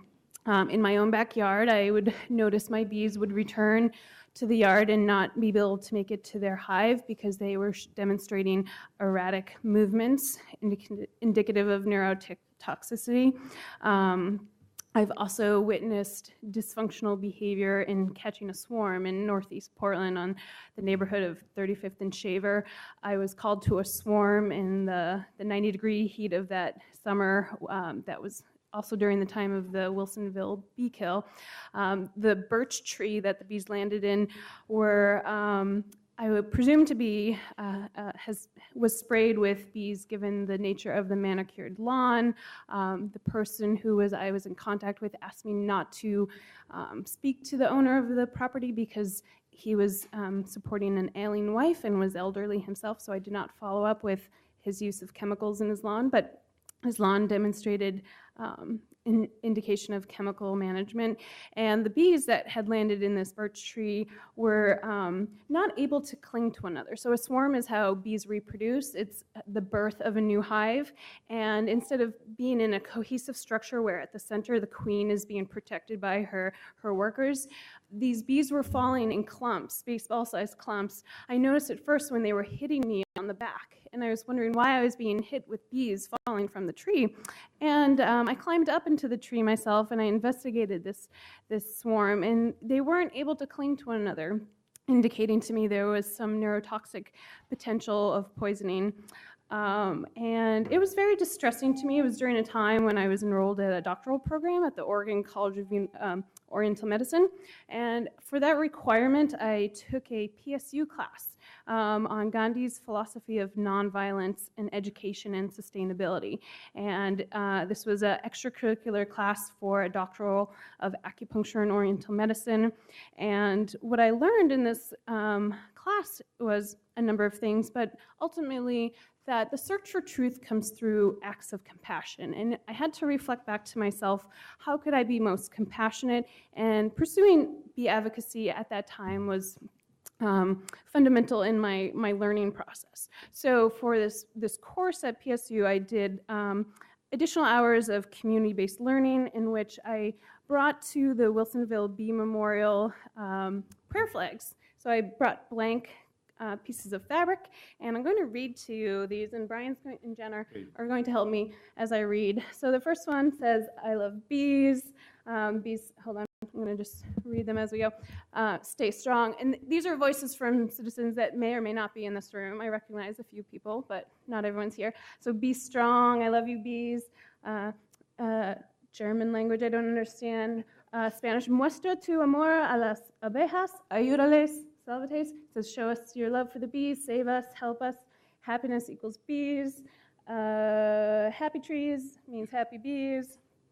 Let's hear it for the bees. Ohm symbol. Let's choose to be GMO free. Let's see, be here now. Don't worry, be happy, be strong. What does it say? Why on bees buzz? Small child handwriting, save our bees. I might need you to get you to stop before you go all the way through. Okay. Well, there are 41 other people here that posted this, but it was an opportunity for folks to express their grief, sadness, as well as hope and solidarity. And I am appreciative of City Council to take the steps. I do have concerns about some of the aspects of the ordinances, which other people have spoke about, but I just want to close with that. This is an opportunity we all have to really look within our hearts and find out what is really best for all of life and look at this from a holistic perspective. Thank you very much. Thank you. Thanks very much. Welcome. I'm Carrie Weisenbach-Foles. Dear Mayor and City Council, we, the undersigned residents living at 6325 North Albina Avenue, across the street from Peninsula Park, strongly support the proposed ordinance prohibiting the use and purchase of neonicotinoid pesticides by the City of Portland. We strongly support prohibiting the use of these pesticides in our parks and natural areas. We are a community of adults and children that regularly use Peninsula Park year-round. We grow food in our front yard and our fruit trees, and our property is certified under Audubon Society of Portland's Backyard Habitat Certification Program. We strongly support city policies that promote human health and safeguard pollinators, native birds, and other wildlife in our community. Therefore, we strongly support your action to prohibit the use of neonicotinoid pesticides and neonicotinoid-like pesticides in our parks, natural areas, and other city-owned property. We understand that the proposed ordinance includes an exemption for the rose garden at Peninsula Park, where the rose midge is a problem.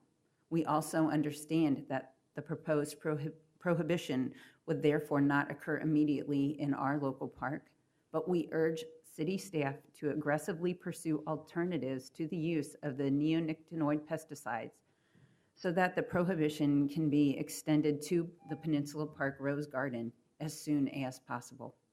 We enjoy the roses at Peninsula Park Rose Garden, but we value human and ecological health more than the particular aesthetic they provide. Thank you very much. Thank you. Thank you. Thanks so much. And most likely the pilot project will be at Peninsula Park. So I'd love to engage you and your neighbors in that volunteering for that effort and monitoring it and just in the whole process. Thank you so much for coming in. Support that. Thank you.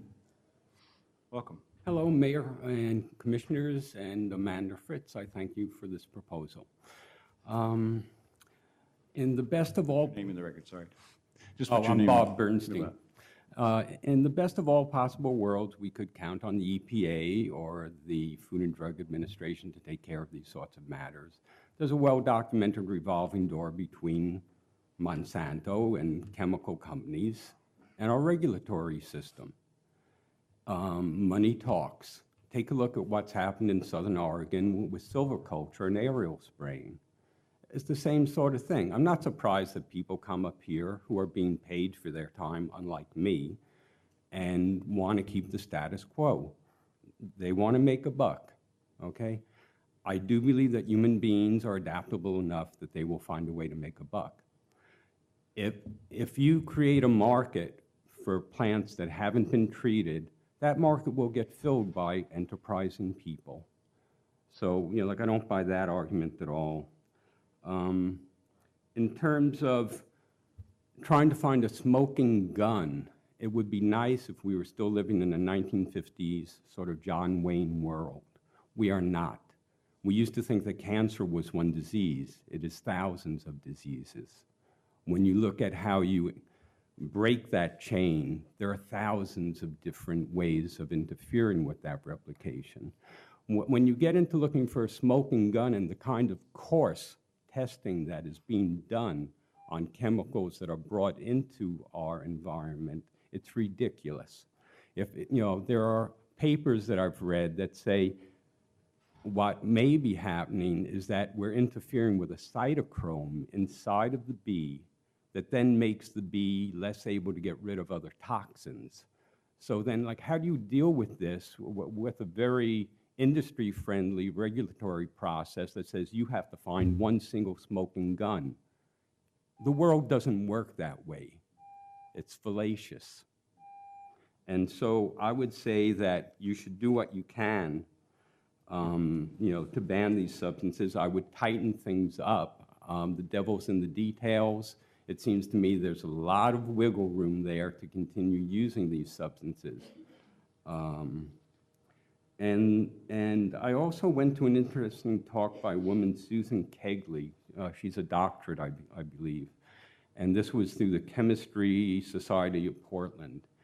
And she works out of the Pesticide Research Institute. And you might want to contact her, and I can send you some information about her. And so I would just tighten things up with the exceptions. I would move ahead. If you want to use neonics on bed bugs, I'm half ticked off that they used up time on this. But what people do to other people, at least we get to vote. What we do to critters, the micro and macro invertebrates that are in the water table, that the fish rely on for food. I did amphibian research surveys last year. Our amphibians are in terrible shape. The world's basically falling apart. If you want to continue using neonics, it's on you. I don't think you should. Thank you. Thanks very much. Thank you all. The next three are Kathleen Clark, McKenna McClure, and Madeline Morris. And they'll be followed by Patricia Green, Peter Tanoe, and John Nicole. Good afternoon. Good afternoon, Mayor and Commissioners. My name is Kathleen Clark, and I'm a private resident, licensed clinical social worker, and a gardener.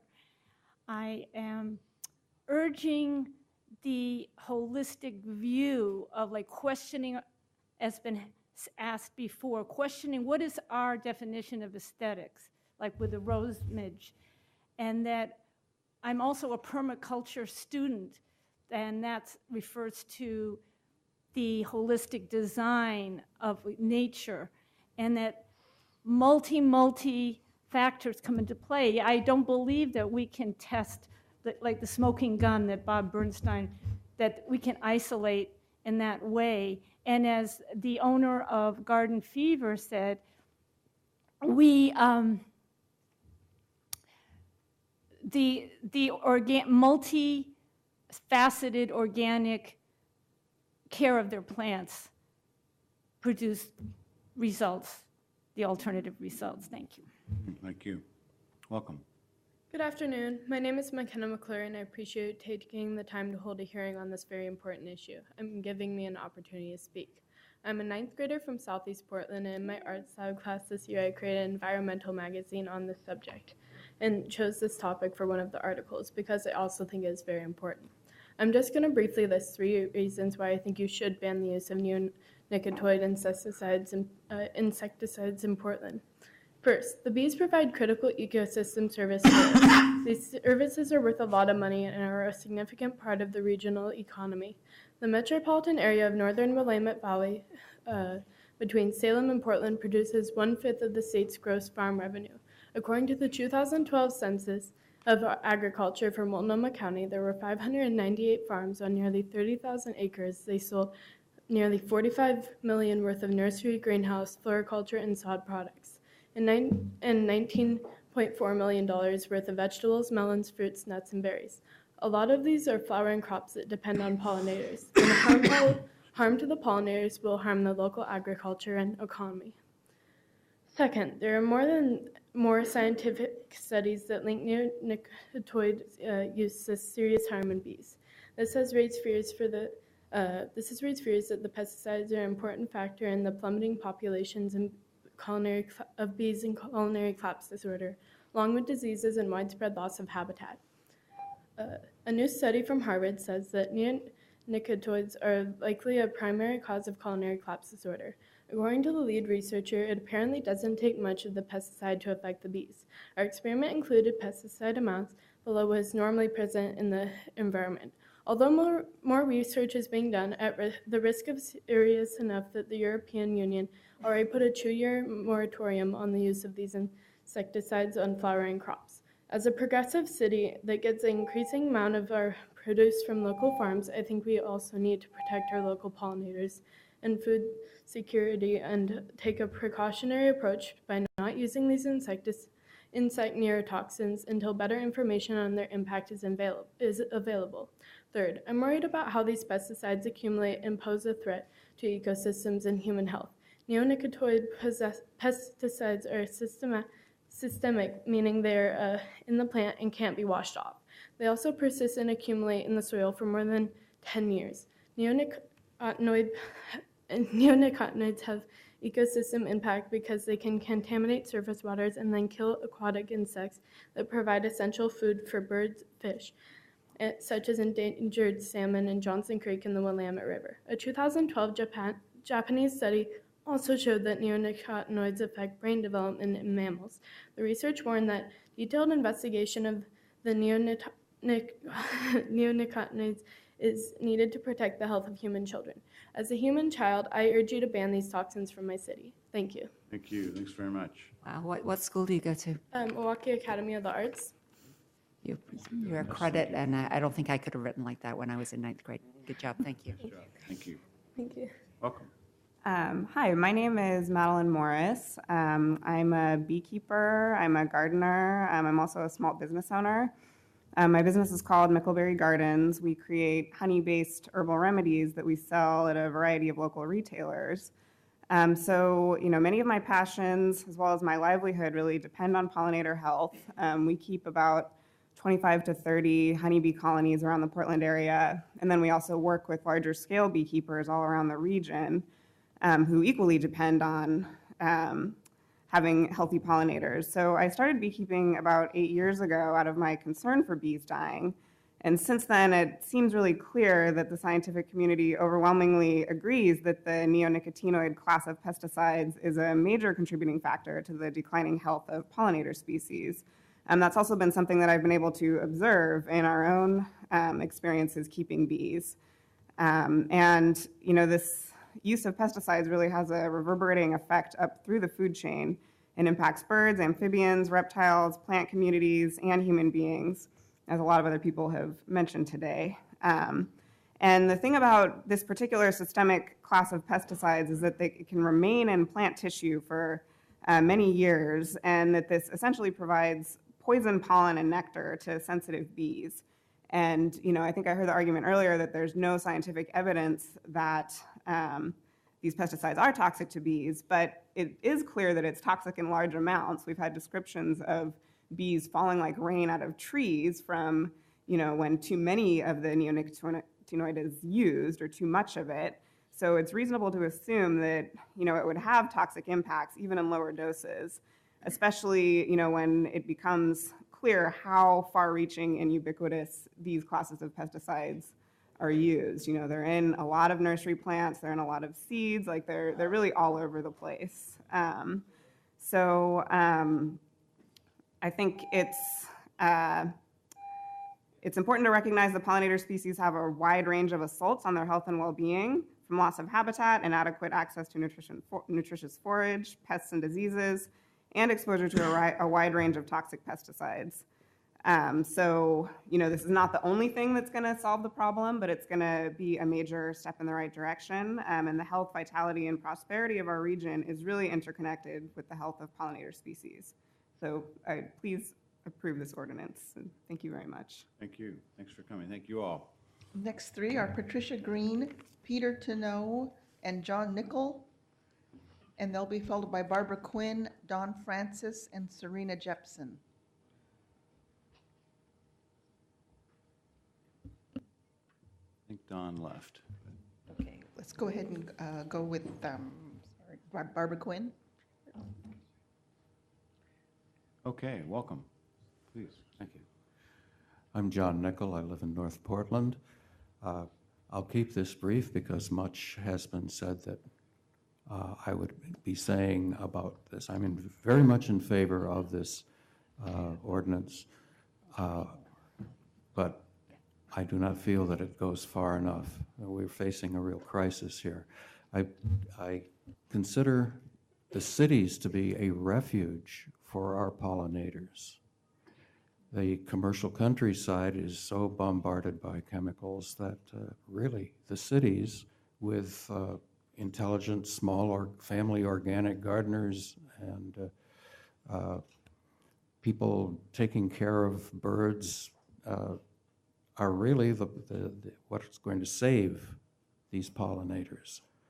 We may be looking at pollinators going from the cities to the countryside, given the monoculture and the vast acres that are being sprayed with pesticides. And Oregon is just beginning to examine its archaic pesticide laws regarding forestry in this legislative session. So the onus is on you to really protect what we have.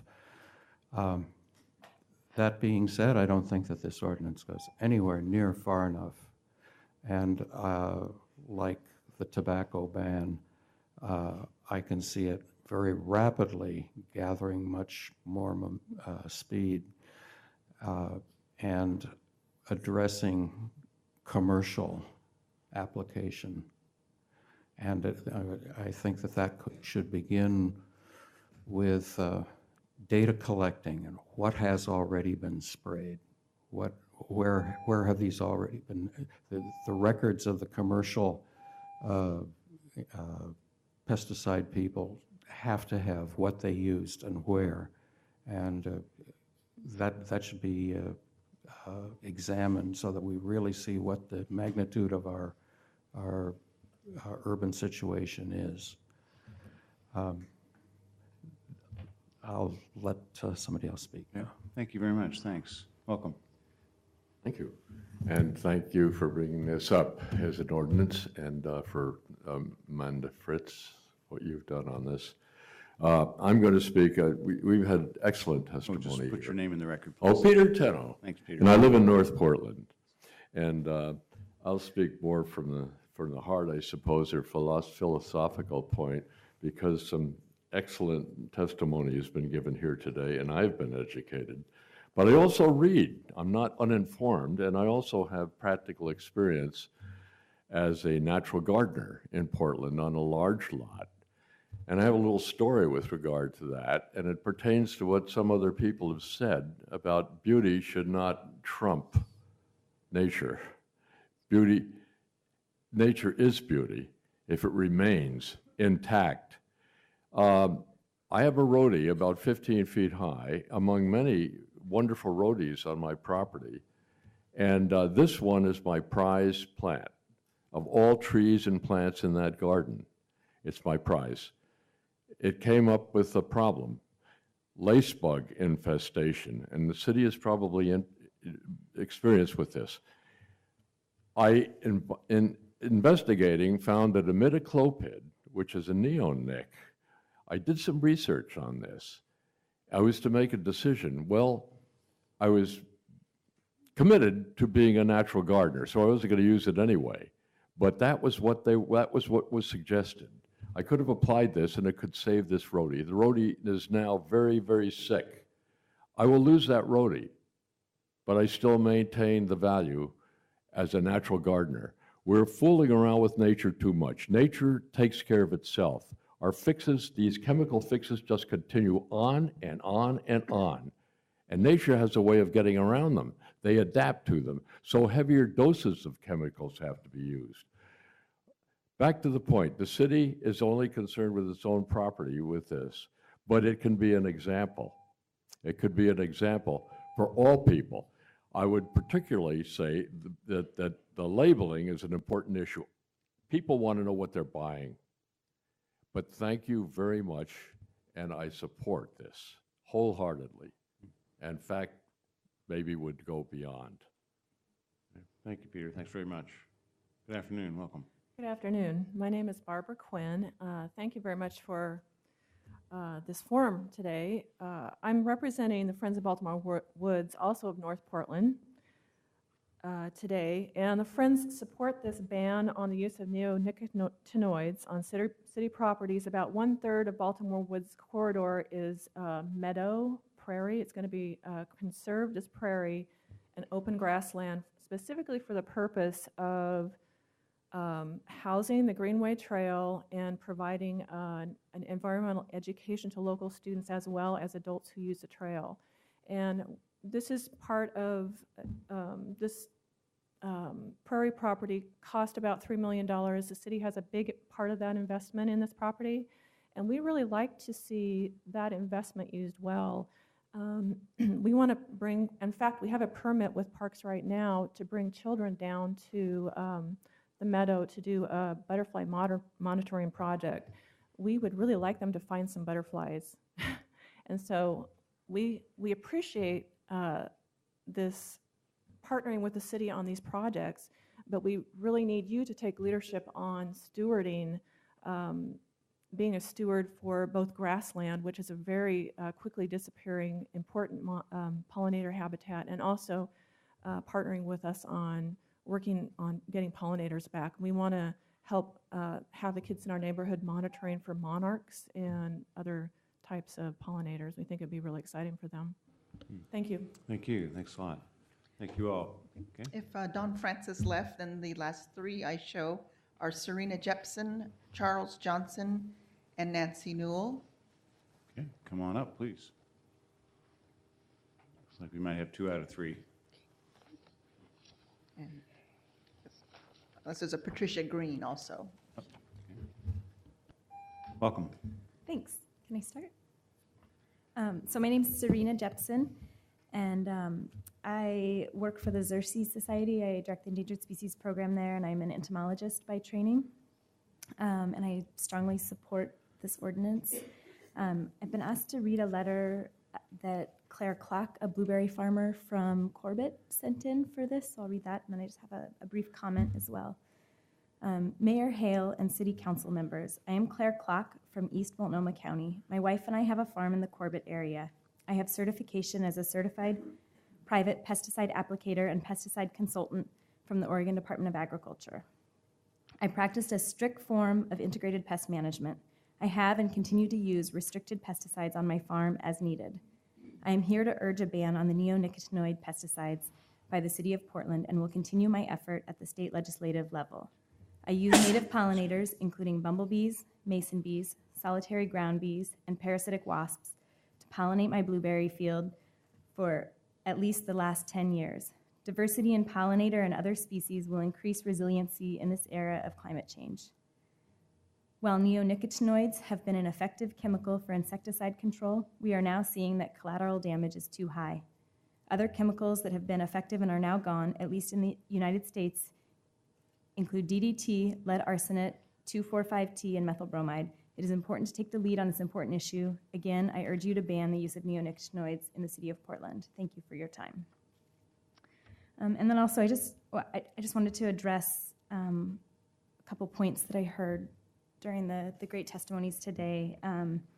the representatives from Oregon Nursery Association and Oregonians for Food and Shelter called into question this idea that neonicotinoids are the sole contributor to colony collapse disorder in honeybees.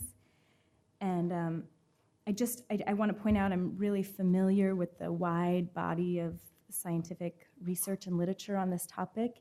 And it is true that colony collapse disorder is likely caused by multiple factors, not just neonicotinoid use, but there is a vast body of research out there right now that demonstrates unambiguous lethal and sublethal effects of neonicotinoids on both honeybees, which are not native, managed both commercially and by folks like your father, as well as our native bees, like our nearly 50 species of native bumblebees, as well as a wide variety of other organisms. So as Lorianne from Center for Biological Diversity pointed out, there are new studies coming out almost every day. One very recently just came out of the University of Minnesota, looking at the effect of neonicotinoids on ladybugs, painted lady butterfly, and monarch butterfly caterpillars, and found these compounds to be highly toxic to all of those organisms. And this is, I think, the tip of the iceberg. I mean, a lot of the research in that area has not been well developed. This is new research, but I just want to read one quote from her paper. And she said, quote, "The use of the neonicotinoid imidacloprid at greenhouse/nursery rates reduced survival of beneficial insects feeding on pollen and nectar and is incompatible with the principles of IPM." So I just urge you to approve this ordinance and be a leader in IPM with the City of Portland. Thanks. Thank you. Thanks very much. Charles, I think you might get the last word here. Good afternoon, Commissioners. I'm Charles Johnson, and I'm representing Oregonians for Food and Shelter and Wisdom and Compassion. We almost always disagree with Oregonians for Food and Shelter. On that note, we'll talk about the reference to the situation in Europe, where there's been many bans on neonicotinoid products. And of course, we know Europe is doing it wrong. They're giving their children health care with the children not having to have bake sales, and they're not spending a huge, disgusting amount of their budget on frivolous defense projects, so they're probably also wrong about neonicotinoids. So obviously, this small baby step should be taken. The city parks and the little landscaping that's done around city business. And if the mayor takes long naps and has bed bugs in the office, he should not. Neither. He should be spared. He should have the option maybe of suing the city to use neonicotinoids to restore his cot. But I have no cot. Let the record show. But You're going generally, down real fast here, Charles. we should accept that there is no research of any kind that has found one definitive cause to colony collapse disorder. And since pollination is slightly important to maintaining the circle of life, we should feel good about moving forward with this ban on city-owned property using neonicotinoids. The problem, I think, was Mr. Nichols pointed out with this ordinance is it could use some broader, stronger language about how we're going to invest a specific number of man-hours into working with Metro government and with Multnomah County and the state to bring this wise policy to a broader use in Oregon. Thank you very much. Thank you. Thanks very much. Anyone else want to speak? So I haven't heard any proposals for amendments, Commissioner, so this will come back for second reading, but it might be an opportunity for council members to comment now while we have folks here that are interested in the issue. So you'd like to do that? I would. I want to thank everybody. This has been a really very interesting hearing and a wide range of perspectives, giving me even more information that I didn't know about this issue despite having studied it. So thank you all for being here, and thank you, Mayor, for entertaining this hearing and for being here. Potentially, if we have agreements on the council next week, I might ask to add an emergency clause so that we can get started earlier. Can we do that at the second reading? Mm-hmm. Yes, city attorney says we can, so that's good. There's only 3 of us here right now, so we can't do that right now. But certainly thanks to Tom Bizot and my staff and to our partners at Beyond Toxics, Xerxes Society, Center for Biological Diversity, Audubon, and multiple other groups. John Reed of the Portland Parks and Recreation gave us information about our integrated pest management, and he, Mike Abate, and our team will be implementing the pilot project. So as long as, I think maybe what we need to do is lobby the mayor to keep assigning me parks, because I would love to continue pushing this matter and it is a first step. It's not the end. We're doing the pilot project that we heard from industry representatives that like to see, and we will take it from there. So it's exciting. It was particularly great to hear from the Peninsula Park neighbors, because often it's the close by neighbors who are, I wasn't sure when she started talking whether she was going to say all of my garden is going to be at risk because you're no longer going to be using this stuff, but in fact that was not the case. So thanks very much to everybody. Commissioner Saltzman, the question was raised, depending on how the council feels about this ordinance, that we might add the emergency clause today so that it will go into effect immediately. So I wanted to know what your thoughts were about that. I've actually, in light of the testimony, I've asked the Fire Bureau to get back to me, since they are the only city bureau that has actual beds. I did want to hear their position on this issue. That's right, they do have beds. Yeah, so I'd prefer voting next week. We did, also maybe we could add the emergency clause next week, once you've got that. We did ask the Office of Management and Finance, because they do most of our facilities monitoring, and they don't have any contracts for neonicotinoid use. But yes, certainly, let's check into the bed issue. Okay. Other comments, Commissioner Novick, Commissioner Saltzman? I really appreciate everybody who testified today. And I mean, it does sound like there is some debate in the scientific community as to the precise role of neonicotinoids in colony collapse. But if the Fish and Wildlife Service has banned it, if Europe has banned them, I think we don't need to know, as some people have suggested, that neonicotinoids are the smoking gun in colony collapse, to think that the cautious thing to do is to get rid of them. And I do want to reiterate that I trust that the Parks Bureau will make sure that they don't replace these with other dangerous pesticides, and hope that we're moving towards a less pesticide-filled world in general in the city. Any other comments, Dan? So I just want to make what might be a strange parallel, but I believe it's sound, and that is we as a city were an early leader in the question of climate change.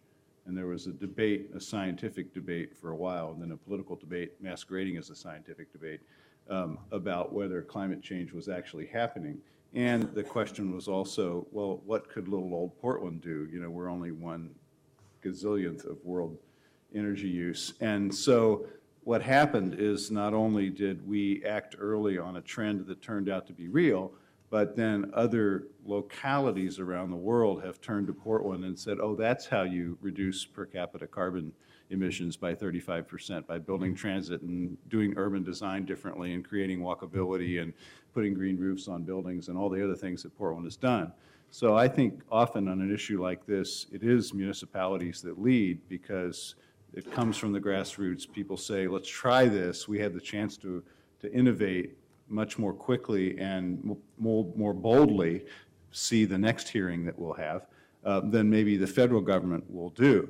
And so I think it's appropriate for us to take this kind of action as, if you will, a pilot project of our own effort, as much as we did with city buildings and giving our own workers transit passes and those kinds of things. So this to me seems very consistent with the urban innovation that Portland has been part of, and that much of that urban innovation has been around environmental policy. So this is also very consistent with that.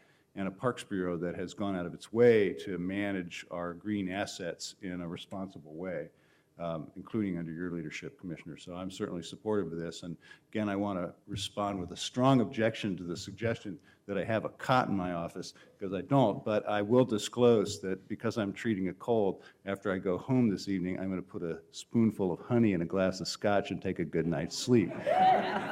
So thank you all very much, and we'll bring this back for second reading next week. Thank you. Okay, let's take a 2-minute recess, and then we'll take up our next ordinance this afternoon. Thank you.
and take number 319. Add code removing barriers to employment to establish procedures for the use of criminal history information by employers within the city. Thank you very much. So we had an excellent hearing 2 weeks ago in which people that have been thinking about this issue and advocating for us to be a leader on this issue came and spoke to us. And also we heard, I thought, some pretty moving testimony from individuals who have been struggling to find their way back into the economy because they bear the stigma of having served time in the correctional system and paid their debt to society.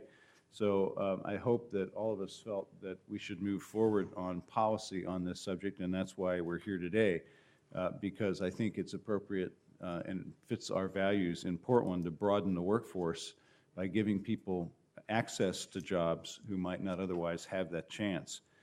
We've had a lot of conversations in the community. We know there's broad support for the concept and some concerns about the particulars. We've tried to take that into account in the draft ordinance that Judy Prosper is going to walk through for us today. Without much further ado than that, I want to call Judy up. She's going to be with us for the first part of this hearing, but not the last, depending on how long it goes, because she's leaving town this evening for a trip. So Judy, please come up and walk us through the ordinance in front of us and tell us I've what's also in. asked if Tracy Reed would. And Tracy, of course, please. Some of the questions I have. Okay. Welcome. Thank you. So good afternoon once again, Mayor Hales and commissioners. I'm back today to present some actual proposed code which was filed last week with the auditor's office that we discussed here on March 11th. The proposed code would be added to Chapter 23 of the Portland City Code, creating a new Section 2310. The ordinance accompanying the agenda item highlights the policy justifications for this proposed change to the city code. I have also provided you, I hope you've received it, with the National Employment Law Project highlights, which with anecdotal experience from around the country in jurisdictions who have adopted similar policies. I'm going to now go ahead and turn to the actual proposed code language. As you mentioned, discussions continued on the best way forward since my last appearance before you.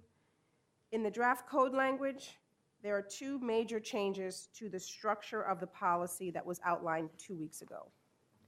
The first is that an exception would be included to account for a situation where a candidate voluntarily discloses their criminal history to an employer prior to the conditional offer stage. That can be found in the proposed section 23.10.040A. And that states if a person voluntarily discloses during an interview that he or she has a criminal history, an employer may engage in a discussion concerning the information that is voluntarily disclosed, but must still conduct an individualized assessment utilizing the factors set forth in the earlier subsection to determine whether or not the person's criminal history has a direct relationship to the person's ability to perform the duties or responsibilities of the employment sought. In such a situation, the employer could engage in discussion concerning information that has been voluntarily disclosed, but would still be required to conduct the individualized EEOC 2012 guidance factors, them being the nature and gravity of the offense, the time that has elapsed since the offense took place, and the nature of the employment sought. The second major change from what was proposed 2 weeks ago is that the private right of action against an employer has been removed. This change clarifies that the objective of the ordinance is to set out a required process for employers rather than a scheme that would substitute the determination of a trier of fact for that of an employer who conducted a good faith individualized assessment of a person's criminal history vis-a-vis the physician sought. If you look at paragraph 8 of the ordinance, this objective is pretty clear. It states, an employer who makes an individualized assessment of a person's criminal history and determines in good faith that it has a direct relationship to the person's ability to perform the duties of a particular job is entitled to decline to hire that person for that job. Proposed code language in 23.10.030, use of criminal history in employment decisions, sets out exactly what would constitute a violation of the ordinance. In section B, the second part, for example, talks about an employer violates this chapter if an employer accesses or inquires into a person's criminal history prior to making a conditional offer of employment. That would be one way the ordinance would be violated. Again, it states in the ordinance, the employer may rescind a conditional offer of employment or take another adverse employment action based upon a person's criminal history if an employer determines in good faith that the specific offense or conduct has a direct relationship to a person's ability to perform the duties or responsibilities of the employment.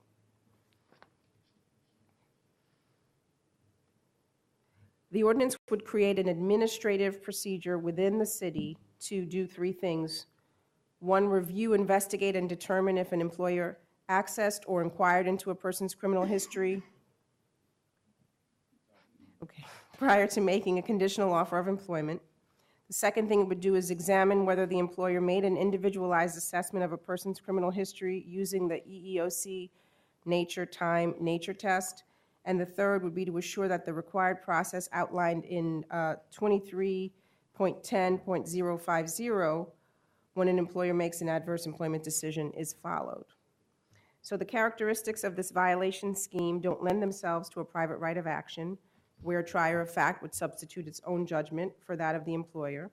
The proposed ordinance would penalize employers with a monetary fine for failing to engage in the required process.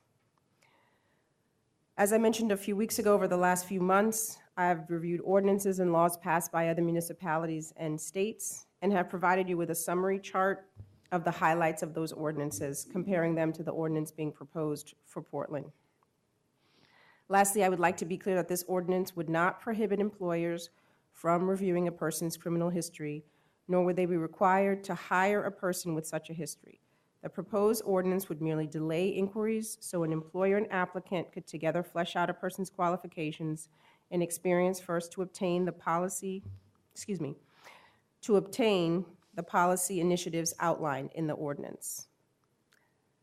Unless you have other specific questions, I was going to stop there. I just wanted to highlight the differences and be around for questions. Okay, I know Commissioner Salzman did. Yeah, I have some questions that I want to just review, and I think I reviewed them all yesterday with you, but I want to get them on the record. So, so please explain what the hearings officer would be considering when determining whether or not employer has violated this ordinance. Now, as I understand from our conversation yesterday, if an employer does the individualized assessment following the EEOC nature, is that right? Yes. Nature, guidelines in good faith, that is sufficient, but I guess explain it to me on the record. Absolutely. Okay. It's exactly what you've said. So the ordinance is crafted so that the behavior of not going through an individualized assessment is what would be a violation of the ordinance. So as in section 23.10.030, use of criminal history in employment decisions, that section outlines what is required of the employer. A, it just speaks to that it's an unlawful employment practice to do anything contrary to this ordinance. Mm-hmm. B, talks about an employer may consider a person's criminal history in the hiring process only after making a conditional offer of employment. So they have to get to that stage. In D, it talks about when making a determination, the nature, time, nature test. And then section 23.10.050 sets out what needs to be done procedurally if you would like to make an adverse employment decision. So outlined in 23.10.030.050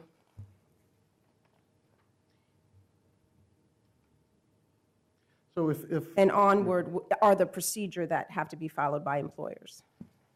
So what is meant by, who determines what a good faith effort is? I mean, we've spent a lot of time in procurement issues talking about this, and I don't think we really, we've tried to deal with this, but so yeah, who determines whether a good faith effort was made under this ordinance? That is what would come before the hearing officer, sort of the evidence of how the process by which an employer made their decision. I'll give an example that, we talked about sort of different examples and what could come up in our conversations. If, for example, advocates sent a group of potential employees to one business and they got sort of the same result over and over, the fact that those folks were treated similarly, were they people with criminal histories, would sort of lend us to think that maybe the procedure was not followed. So at a hearing, the hearing officer could request information about what did you do? When did you review the criminal histories of these people? When did you inquire into the criminal histories of these people? Those are the kinds of things that the hearing officer could determine and be the fact finder on, not second guessing the actual decision being made by the employer. So if the employer or prospective employer produced the nature test and said, here is the test I went through with this particular employee, is that something, that's different than that's different than an apparent pattern of discrimination against people with records, I guess. Certainly, I just used the pattern example because I think it would be an easier way to make a determination. I just set that out as an example of a way that it would come to our attention, to the city's attention, that a violation occurred. It would be easier than one individual person coming back and saying, I think my individual rights were violated. If an employer shows he or she did the nature test, and that goes to a hearings officer, that would be at the request of the city for the hearings officer to review that claim? Well, so the procedure outlined is that the city would receive complaints, be they by individuals, be they from advocacy groups, alleging violations of the ordinance. The city would do an investigation. They would review the information that came to them. The process is not yet fully fleshed out, but whatever process were to be established by the city attorney and in the admin rules, that process would be followed. If the city would then try to mediate with the employer. A letter would be sent, some conciliation efforts would take place to see if something could be worked out with the employer. If those efforts failed, then yes, the city, some arm of the city, would bring a case before the hearing officer. And that case would be to determine whether or not a good faith assessment was made. Okay. And if the hearings officer does make a decision that a good faith effort of the nature test was made, then that would end the inquiry. that ends it. So the city, the job applicant has no further course of appeal. Under the scheme as it's written, yes. Under that circumstance. Okay. And then, so whether or not an employer has violated the ordinance, it would be subject to appeal only by it wouldn't be, as long as there's a good faith nature test, it wouldn't be subject to further appeal. Theoretically, it could be, but my understanding is that's generally not what happens. Although on the side of the employer, were the employer to be found in violation, the employer would have an appeal. Right. Yeah, I think we're anticipating that our normal, Tracy Reeves, Portland City Attorney, I think we're anticipating that our normal code hearings officer procedures would be followed. The appeal from a code hearings office decision is generally a writ of review to circuit court. It would be highly, highly unusual for the city to be appealing a code hearings officer decision to circuit court. It has happened. However, an employer who was found to have violated the ordinance at the code hearings level would have a right to seek a writ of review in circuit court. Okay.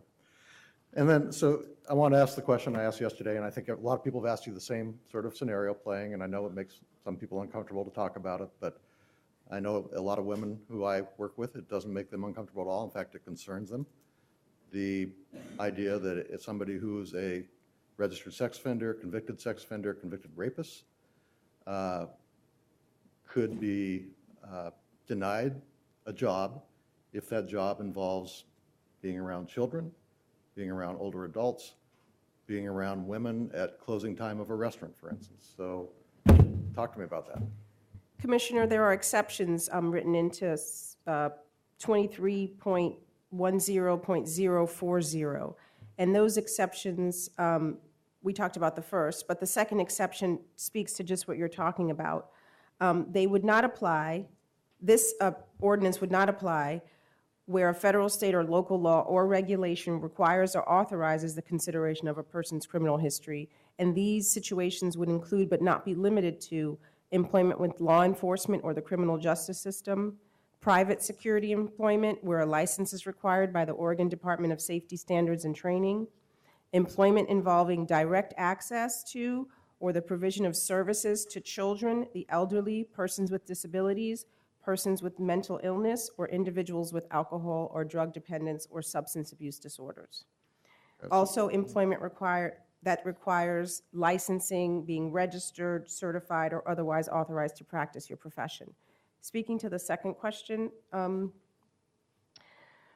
the nature test is always going to come into play.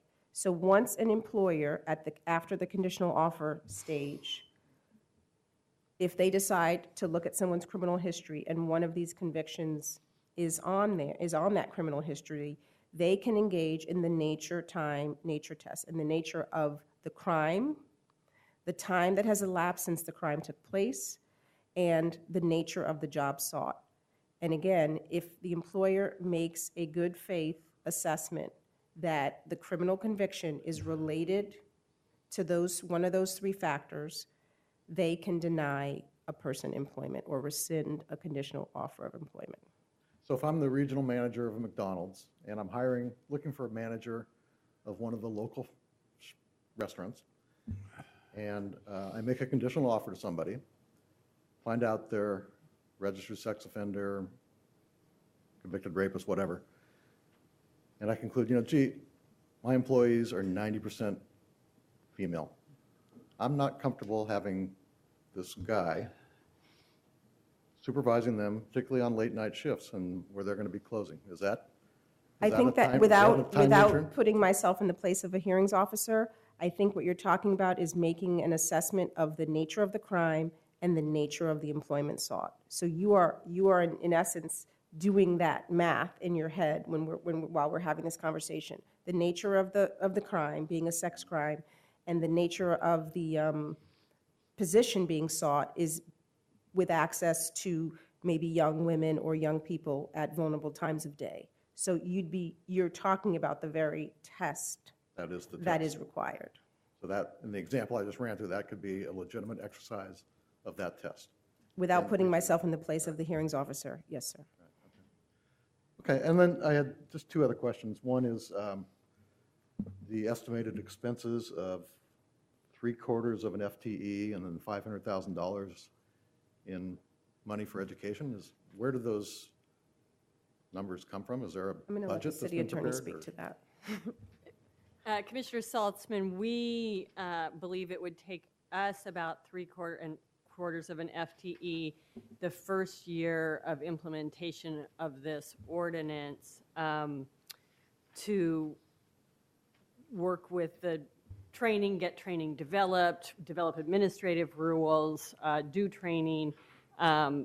In terms of the actual outreach budget, that's something that the mayor's office has developed the projections for or the training budget. But we believe that we could do the work necessary to support the first year of implementation of this for 3/4 of an FTE. And that's really a placeholder. Yeah, the outreach money is really just a placeholder. We have to honestly say there's going to be some cost if we're going to do this right in terms of employer education. But that's a placeholder number until we get into more detailed understanding of what we're going to be doing and when. Okay. And then I guess my last question for, again, Tracy Reeve is, we had this discussion yesterday about enforcement responsibilities kind of being all over the place within the city, and your desire to want to bring some more uniformity and consistency and perhaps a central office for enforcing various laws. Is that something you're prepared to take a lead on in that effort? One of my objectives for the next year is to serve at least as a facilitator and coordinator of that discussion within the city. There are a variety of bureaus that would need to be at the table. I don't even know that the outcome of those discussions would be a particular office. I do know that as a city and compared to comparable cities of our size, we really lack civil rights and other sort of rights enforcement capacity. We also are deficient, I would say, or at least not where we would like to be in our capacity to do independent investigations in a variety of fronts. And so that's something that in my work plan for the coming year, I'm hoping to take on, as I say, at least a facilitating or coordinating function with a variety of bureaus. Certainly, it's something I've had preliminary discussions with the Director of the Office of Equity and Human Rights, the Director of the Bureau of Human Resources, the City Auditor and Ombudsman, and I'm sure many others in the city would be involved in those discussions. But as Council continues to look at a variety of ways to protect residents of the City of Portland, whether it be sick leave, whether it be regulations to protect disability rights, whether it be ban the box, we have not historically had good enforcement or investigation capacity, and that's something that I think we as a city need to have a discussion around and look at and bring some proposals forward for your consideration. So that is on your to-do list for this. It absolutely is. And then my final question was, first of all, Mayor, I do want to commend you for, bringing this issue forward. I think it's a very important issue. I think Commissioner Fritz and I both last time suggested a work group to look at this before we passed it. But, we're here today. I think, we're going to pass it, I guess, next week, maybe. But are you still interested in convening some sort of business work group? I am for helping us with the administrative rules, yes. Administrative rules, Yeah. okay. So we'll do that then, yeah. But why haven't we had, why aren't we having that to inform the ordinance? Because it's a fairly straightforward policy call of are we going to do this, and the bare outlines of how we are going to do it put into code, and then with much more detail into administrative rule. And I think that's the approach that made sense to me in taking this on in the first place. What we found in sick leave is that we had an ordinance that we thought was the best approach when we convened the task force with balanced representation. We found that, in fact, there were some improvements that could be made in the ordinance.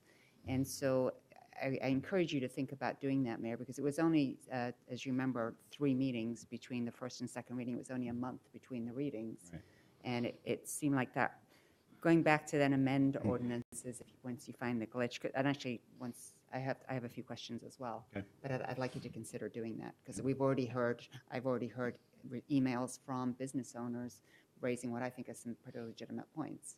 Okay. All right, well, let's hear what else you have. Dan, other points you had? Well, I wanted to follow up on the question that Commissioner Saltzman was asking about regarding the exemptions. Only mine was kind of the other way around. In 2310-040, it says that these are the exceptions. It says B, the prohibitions in this chapter do not apply where a federal, state, or local law or regulation requires or authorizes the consideration of a person's criminal history. And it says including but not limited to, and then in number 3 it goes employments in that you quoted, employment with direct access to the provision of services to children. I'm wondering, are there federal, state, or local laws that describe the situation Commissioner Saltzman described with a late-night supervisor serving potentially minors, supervising minors? Is there a state law that says that we can do that? I can't speak to the full panoply of state law and whether or not there's one specifically that would ban the situation that the commissioner spoke to. What I can speak to and what this is guided by are the state of Oregon, not familiar with all the agencies yet, Department of Human Services, when they are giving funds for the care of the elderly, daycare centers and the like, they have a matrix, as I call it, which is a list of prohibited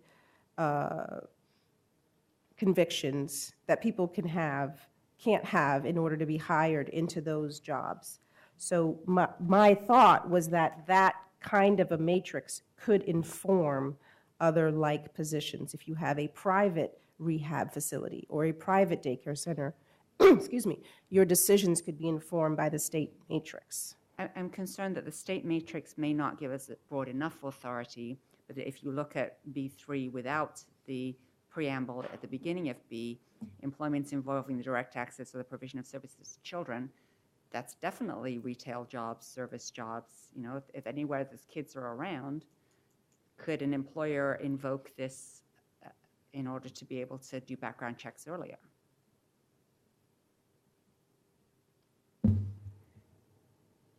I'm going to hesitate to want to have a catch-all that sort of makes it so that any employment could fall into this category. The state's matrix is based on the care of. We're talking about nursing homes, rehab centers, daycare centers, where the job is to care for a vulnerable person versus an establishment where a child might come, which will be almost any establishment, be it a Starbucks, be it a grocery store, or just really any establishment. But that child would presumably be in the care of an adult, and the job would not be to care for that vulnerable child. So that's the nuance. I hope that answers your question. That's how I would read that. Yeah, I have concerns about that language, and I would like it considered more. I also, in the next section, section 10050, it says that this is for making the adverse employment decision. The notice may be hand-delivered, emailed, or mailed by U.S. mail. And then A2 says, describe the person's right to reconsideration within 2 business days after the employer provides the notice. So that to me sounds like the 2 business days start when the employer mails the notice, and sometimes a letter doesn't arrive for 2 days in my part of the town. Under the civil code, there's an additional 3 days for mailing that would be taken, spoken to in the administrative rules. But when you mail anything for legal purposes, you would get an additional 3 days. So the 2 days would only kick in if the person was either hand-delivered the notice, then they would have 2 days. But if it was put in the mail, there'd be an additional 3 days on either side of the mailing. And where's the burden of proof? How do you prove that you hand-delivered or that the person did or did not receive it? In the legal profession, we file what's called you would have an affidavit of service, but also in the administrative rules, we can address those kinds of things so that employers could have, just as we plan to do some kind of a safe harbor notice provision, in that safe harbor notice provision, there could be something about, so-and-so certifies that they placed this in the mail, or so-and-so certified that they made a phone call and actually spoke to X person. So I think we can work those details out in the administrative rules in terms of the adding mailing days or something in the safe harbor notice provision that could be a checkoff box or a category that says, this is how I affected service or notice, excuse me, to the candidate. So again, I'd like to have some more discussion between employers or hiring managers and employees as to whether that 2 days is the right length of time to allow that. And then I'm really concerned about this $500,000. I'm trying to get information. We didn't have anything like $500,000 for educating on sick time. So that seems like an enormous number. It's a plug number, don't worry. Well, I would We'll think get to talk about it. It's much more like 50,000 rather than 500,000. We'll get to budgeting when we get to budgeting. But the question is, are we going to spend money? Yes. Well, again, I was admonished in my parks acquisition today that I would be requesting that rather than stating in the FIPIS that it's needed. And We need to disclose potential financial impact up front. We're supposed to do that, right? Right. So what was, and I've had some discussion with Ms. Pepler about this. What was the pros and cons of doing it in-house versus doing it with BOLI? Well, Judy can talk about that some more, as probably Tracy can as well, but it doesn't appear from our initial review that it's necessarily going to save us that much money to have BOLI do it. And of course, we also have more administrative control over how things are processed and how quickly if we're doing them ourselves. Yeah, Commissioner Fritz, I'm not at all convinced that it would be less expensive to have BOLI do it. As you know from our experience with sick leave, while BOLI is doing the actual enforcement work, city staff still spend a tremendous amount of time getting the administrative rules up, preparing the training materials, working with BOLI to make all that happen, and participating with BOLI in the trainings. So it's not as if we elect the BOLI route, staff is not doing some heavy lifting. On something like this that is not a wage and hour regulation, doesn't have, I would not anticipate, and I could be wrong, but I would not anticipate the same level of enforcement activity right off the bat with this and the same number of things going to hearing that you would have, say, with sick leave that's involving, are you being paid appropriately? That tends to be a pretty contested area of the law. And taking out that interface with a third agency or a second agency and being able to hone the city's own policies and then develop the city's own enforcement mechanisms, I think does have economies of scale and also enables us to, in some ways, control our own destiny and design the type of enforcement mechanism that we want to have. So because it's a process statute, because you're really looking at, is the employer complying with the process requirements, I don't see it being nearly as complex of an enforcement endeavor as sick leave was. So let me, I don't know if you've run that course, but let me, particularly going back to Dan's questions, I think it's very good that you're asking these detailed scenario questions of what if, how, because it's really important that we test the structure of the ordinance against those kind of scenarios. But I guess something that would be helpful to me is looking at your summary. A number of these other municipalities have had these kinds of regulations in place for some time. Do we have some information yet, as yet, about how frequent enforcement has even been necessary? My sense is that when cities, we included, have taken on a civil rights issue, that we set the bar and most people comply without enforcement. When we say you can't discriminate based on sexual orientation, for example, which Portland did before the state did, I don't recall having a lot of enforcement activity, but I do recall a lot of quick acceptance and compliance. I'm hoping that that's going to be very much the case here, because we are even hearing from folks that aren't completely happy about us taking this on, that of course we agree with the goal here. So it's one of those cases, I believe, where if we have that kind of congruity in the community, that most people support the goal, even if they have some arguments about the particulars, I think we won't be doing a lot of enforcement, and that prediction could be perhaps informed by what's happened in Philadelphia or Seattle. So I don't know if we've got that kind of track record information from the other cities yet, but are they in court every day, or is it rare? My understanding is it's rare. I'll give you the Philadelphia example because it's very specific what their statute. First of all, these other jurisdictions are able to place a ban on the actual box, which maybe we'll discuss later why that may not be such a good idea in Portland.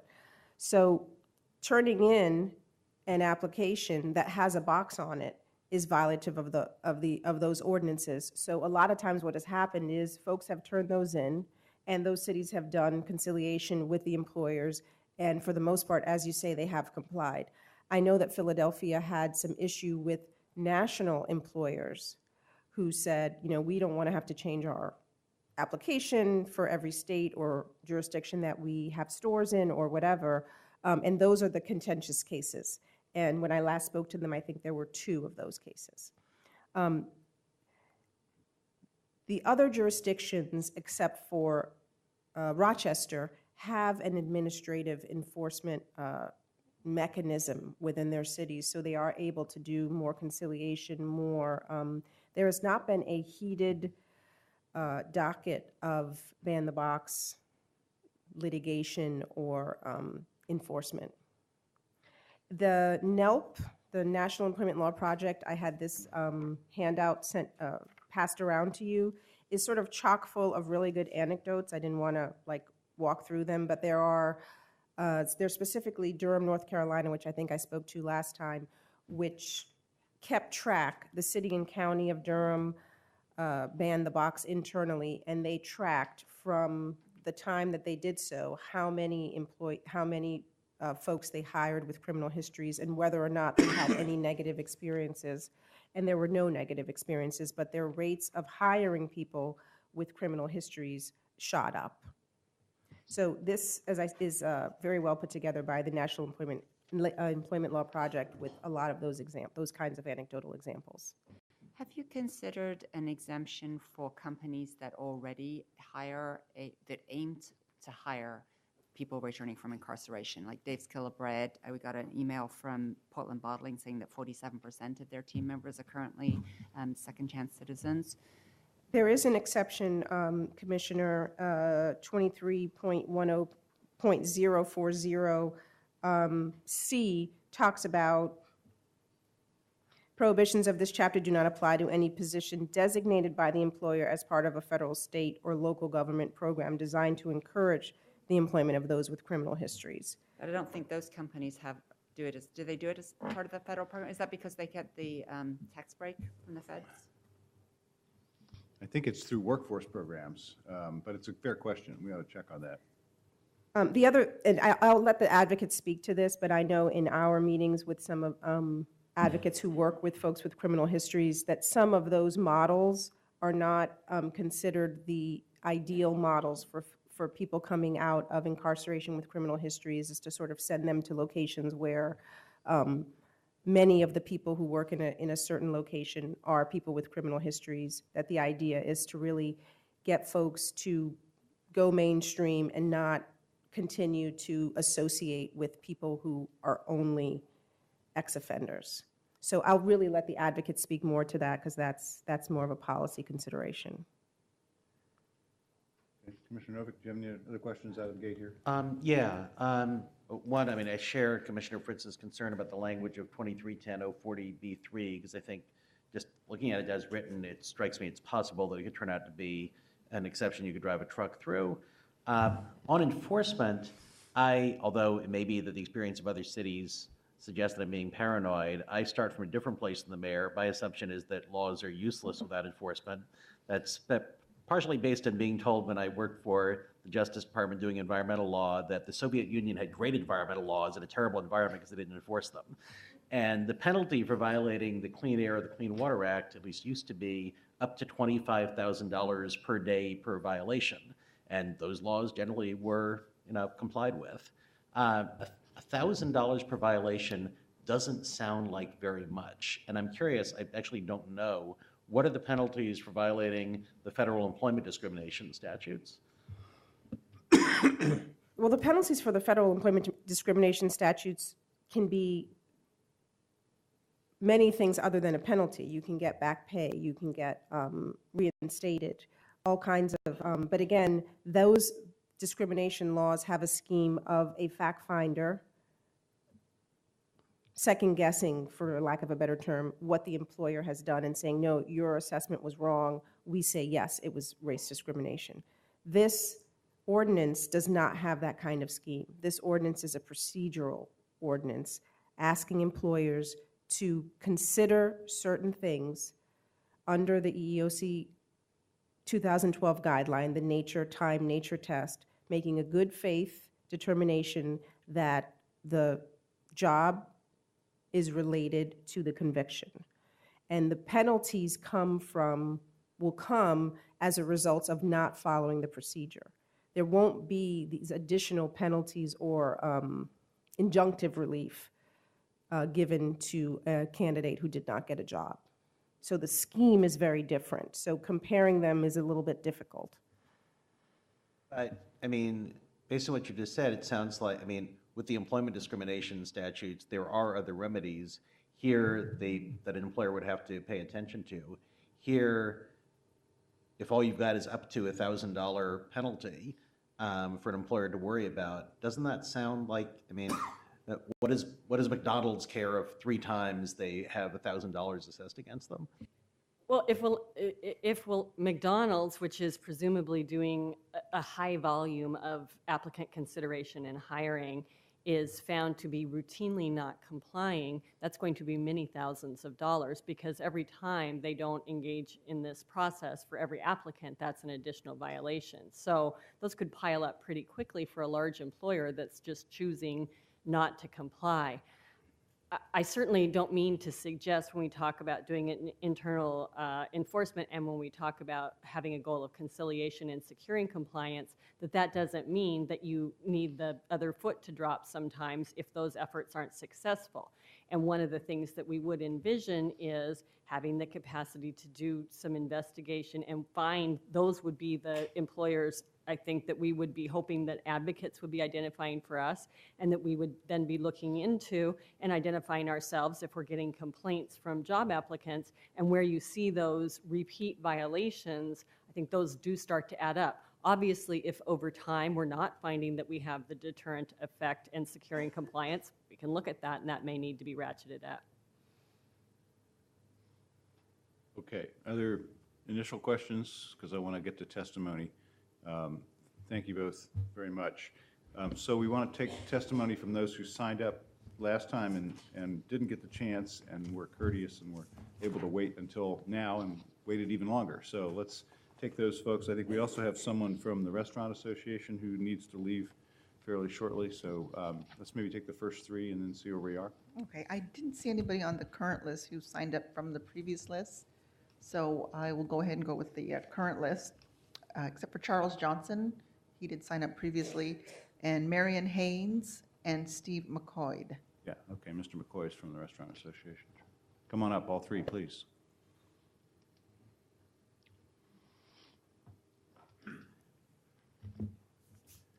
Johnson, I think you get to be first this time instead of last. Good morning, Commissioners. I hope that you'll be able to move this forward quickly, and I hope that we will have a little bit more conversation on the ability to literally ban the box. In addition to these procedural, there's about 10 pages of PDF that get into all these little 23.this.that. But most often, and with the T-shirt I'm wearing today, I'm here to you about the homeless issue. And I think one problem we've had here is not connecting the dots. If we want to not have 3,000 people sleeping on the streets of Portland, which seems to be the position of the Portland Business Alliance, and they generally support this ordinance, then we need to have real conversations about the labor market and moving more people into sustainable jobs. Otherwise, they're going to be on the dole. So I want you to continue to work hard to get this ordinance in effect as quickly as possible, and to look at how that particularly affects the houselessness problem in the city. How many of these people that are causing an increase in police man hours and work for clean and safe are people who feel blocked out from the job market? And especially considering how good the city budget is looking, and the fact that we might put $500,000 into this program, I think that some of that money might also be tied in to outreach, to reaching some of these people and letting them know that they have a better chance of employment, that they don't have to feel like as soon as they go and they admit that they had a criminal offense in whatever scope of time, that they're just wasting their time looking for work, so they'll just continue to sleep in a doorway on 1st or 2nd or 3rd Avenue. As to the conversation about particular offenses and risks, obviously business owners need to be concerned about liability, but when we talk about, and I think incongruously lump together actual rapists with all other sex offenders, we really need to go back and talk about the Women's Strength and Girl Power programs. People can't rely on legislation and the background check of an employer to protect themselves. So women and parents should just know that any time that they're concerned about somebody, they should just go to www.nsopw.gov and check the person out for themselves, not rely on what some manager who's hectic or had a personal preference for a worker did. I don't think that that's really going to be an area of litigation. Obviously, you know, employers, just on the general issue of liability, are going to have a legal standing to keep their employees safe. So I don't think we need to finesse that language so much. Thanks very much. Thank you. Ms. Haynes, welcome. Good afternoon, Mayor Hales, Commissioners. Marion Haynes with the Portland Business Alliance. I won't repeat the fact that, you know, you all know that we support the goal of removing barriers to employment and do support banning the box on applications. We had been concerned that there was not a more inclusive dialogue in developing the ordinance language. That was before we had actually seen ordinance language, which we've now had an opportunity to do, and listening to the discussion and questions with the previous presenters.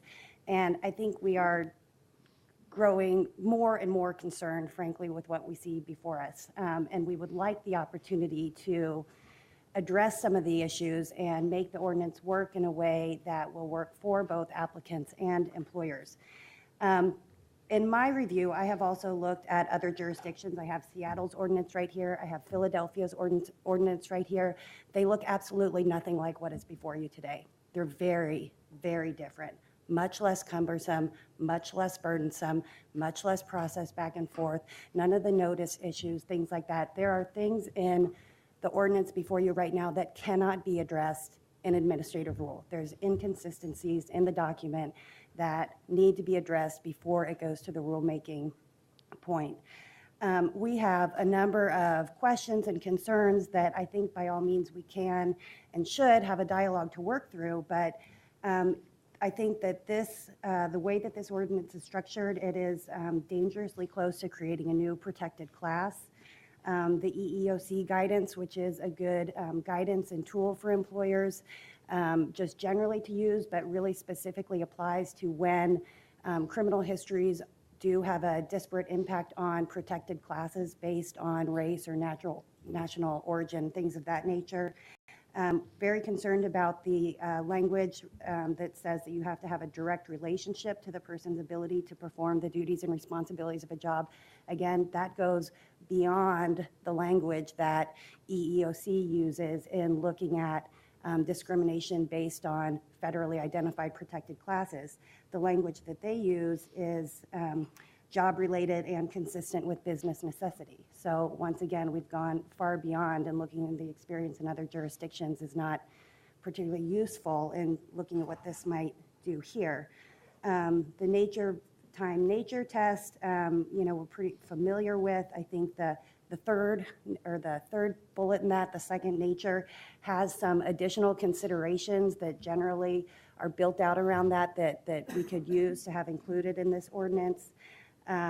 We have some questions about what it means to access a criminal history. What if that access is inadvertent? How would you deal with something like that?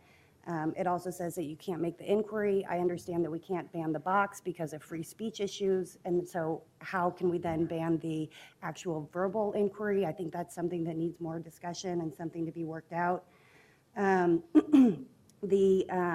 We have a lot of concerns about the safety issues that Commissioner Salzman and Fritz raised.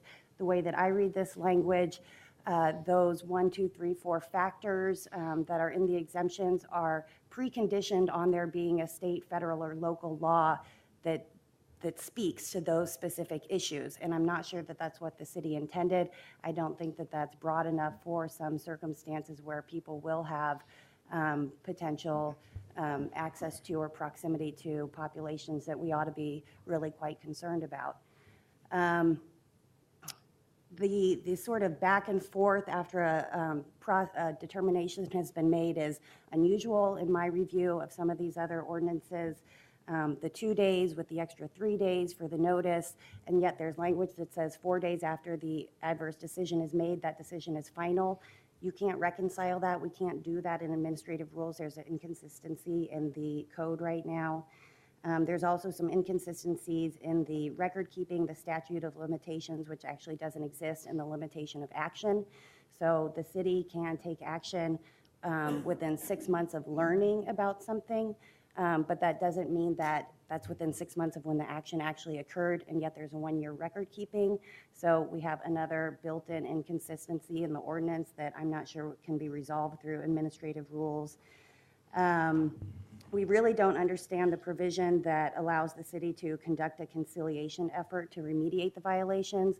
There was some discussion about what is the violation. Is that you didn't follow the process, or is it there will be a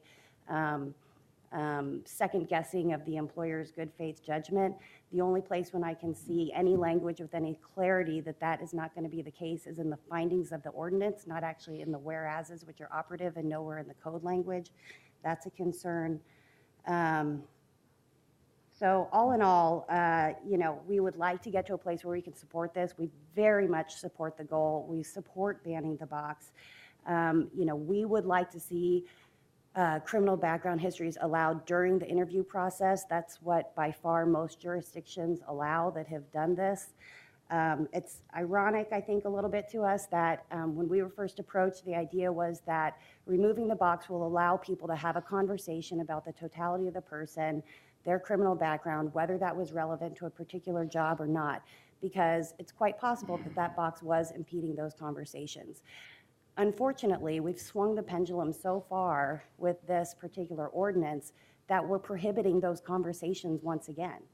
And I think that concerns us. So in the spirit of conversation and dialogue, we would ask that we take a little bit more time, get all the affected parties to the table and work through some of these issues. Thank you. Thanks. Let me get you to clarify a couple things, because in the extensive discussions that you've had with my staff about this proposal, you've said some things here that sound a little inconsistent with that. So you said at the outset that you support banning the box, but you said later in your testimony that you understand that we cannot do that. Does the Portland Business Alliance believe that it's legally possible in Oregon with our free speech clause in our Constitution to have an ordinance like these other cities where we require employers to ban the box? Do you believe that that's legally permissible in Oregon? We have not commissioned a legal opinion to determine that yet. But we don't believe that it is. So that's why the ordinance is written this way. If someone wants to bring us a legal opinion that says that it is possible to actually require employers to ban the box, I'll be interested in hearing that. But it's our understanding and our city attorney's understanding that it is not legally permissible for a municipality in Oregon to say you may not put the box on your application because of our free speech clause. And so that's why the ordinance is written differently than the other cities' ordinances. Still, the other cities' ordinances do allow criminal background checks during the interview process. They don't have some of the elements that this one does. We have not commissioned a legal review of that. I would note that, as you're probably aware, there are 2 bills in the legislature right now that also address this issue, and Legislative Council has seen fit to include banning the box in those in the state of Oregon. So again, that's not a formal legal opinion, it's not a court opinion, but there does seem to be some potential disagreement out there about whether that's permissible or not. Okay, well, that's informative. Thank you. Other questions? So when you say that Portland Business Alliance is in favor of banning the box, you're saying you're in favor of supporting people being able to have an opportunity for interviewing and for getting jobs. Is that absolutely the shorthand for that? Absolutely. Thank you. Which I just would have to note is really different from sick time, where the PBA was pretty clear they don't like it at all. They're willing to come to the table to help make it better, which you did. So I do think there's an opportunity with us both, I think many people being on the same page as wanting to give people a second chance. Very much. That we should be able to come up with something that we all think will work well. That's what we would hope. Thank you. Okay, good. Dan, did you have a question? Well, you mentioned in testimony, I think that there were things in the ordinance that you wanted to see in the rules. Did you want to be specific? The one thing that I had not seen in the code language that was referenced by the last speakers is clarity that a employer's good faith judgment that the criminal history is related to the job is not clear in the code, that judgment won't be second guessed.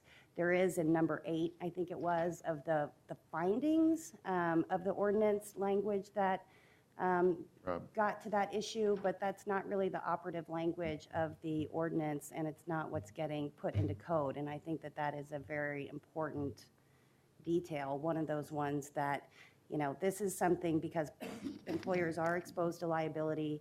There are real safety issues at risk and real opportunities for a lot of people. And so our goal is really to make it right so that it works for both employers and applicants, and we have the best opportunity to really reach the goal that we all share. So if we took that finding and put it in the code, you're saying it's a stronger, more clear rationale, at least of what I understand the good faith efforts to be all about. It appears that that would help. Okay. On that one issue, yeah. Okay, you're on, Mr. Boyd. Oh, Actually, sorry, go I ahead. had Sorry, a Steve. couple of questions for Marion. First of all, I share Commissioner Fritz's appreciation that PBA's attitude is if we could ban the box, then you're all in favor of literally banning the box. A question I had is, in terms of the timing of when a background check or something like a background check can be done, my sort of off-the-cuff assumption was that employer probably wouldn't go to the trouble and expense of doing a background check until they'd gotten to the conditional offer stage anyway. Have you found that there's a number of employers who actually have a procedure where after they've interviewed 5 people, they do background checks on all of them? Commissioner Novick, it really varies by business. People aren't going to run around doing a bunch of background checks. I mean, they cost money. You're going to get to a very, very small candidate pool. But I think there are, I have talked to some companies who do wait to the conditional offer stage. I have talked to some who particularly have to do a lot of hiring very fast, maybe for, you know, seasonal things or something like that, that if you get to a very short list, you might start running those background checks because you want to get somebody in like with the next couple days to start filling shifts. So it's very much dependent, and I think, you know, what we tried to express when I was here last time is I don't know every single different employer's workplace, job requirements, hiring practices, and there ought to be some level of flexibility for employers who those conditions vary widely. I could tell you that I've been involved or aware of some city hiring processes where there were 3 finalists, we've done background checks on all 3 of them. Okay, thank you. Mr. McCoy, you're on. Thank you, Mayor, Commissioners. My name is Steve McCoy, President of the Oregon Restaurant and Lodging Association. We're here, and it's going to echo a little bit what you just heard from Marianne. We understand the logic of banning the box, and with the caveat, we have no problem with that. We can see where, real frankly, that could be a barrier you can't get by if somebody looks at that and, you know, the resume or the application just goes in the no pile. We understand that logic, but where we have a problem is saying that business can't question the applicant during the normal flow of an interview when you're going through resumes, when you're going through job history.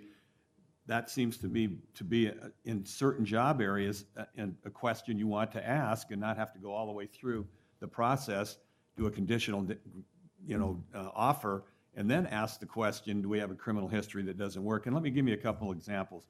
On the lodging side, because I got calls from some of our lodging members, when you've got people working in the rooms and they've got a pass key to every room in the hotel, and they've got access to those rooms when the customer is gone with their personal belongings there, they don't want to have people that have history of theft, burglary, those kinds of things in the room. If it's so in the interview process, if that's the job you're getting interviewed for, that's when that question would be asked. If you're going to be working in catering, or if you're going to be working, as a doorman, that question's not going to be asked, and the demand won't be there. Same with restaurants, handling credit cards, those kinds of issues. What really makes it important in the hospitality industry, which is what I represent, is the incidence of social media, the TripAdvisor and Yelp. All you need is one person to have that bad experience. They've lost something, a watch got stolen out of their room, whatever it might be. They're a victim of credit card fraud because somebody got a hold of their credit card number. That goes on Yelp, and now it's not an issue between you and that customer. It's an issue between you, and it can be tens of thousands of potential customers who go to those sites to see what's going on when they're making a decision whether to frequent the business or not. So what we think, it's one-size-all approach, which is what we're seeing here in the proposal. It doesn't fit in every instance. And what we would like is a little more flexibility is needed in the ordinance. And again, if it's spanning the box, that's fine. And what really bothers us and what we think is needed is, again, input from business. We're more than happy to come to the table, sit down with the proponents, discuss this, hash it out, find out where the barriers and the blockages are, and work out something that works better for everybody involved and move forward with that. So I really would ask you to slow this process down a little bit, get input from everybody involved, both the folks that are affected and the folks that are pushing this proposal, and let's sit down and make this a better something that works better for everybody involved, because this is getting needlessly involved. We think we need to have that access during the interview process, and frankly, having our input at the end on the administrative rules means the things we object to are already in case, and all we're doing is dealing with how you're going to enforce the issue, and that's really not where we want the input.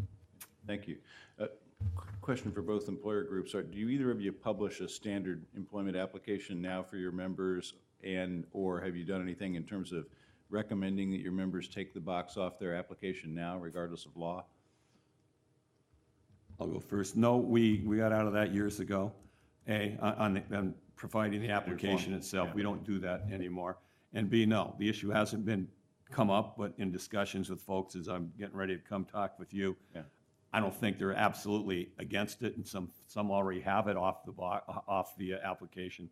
Don't even have it already. I mean, I know there's some standard forms out there, Stevens Nest and so forth, that in some cases still have the box on it. So I was just wondering if you've done anything in terms of voluntary efforts among your members.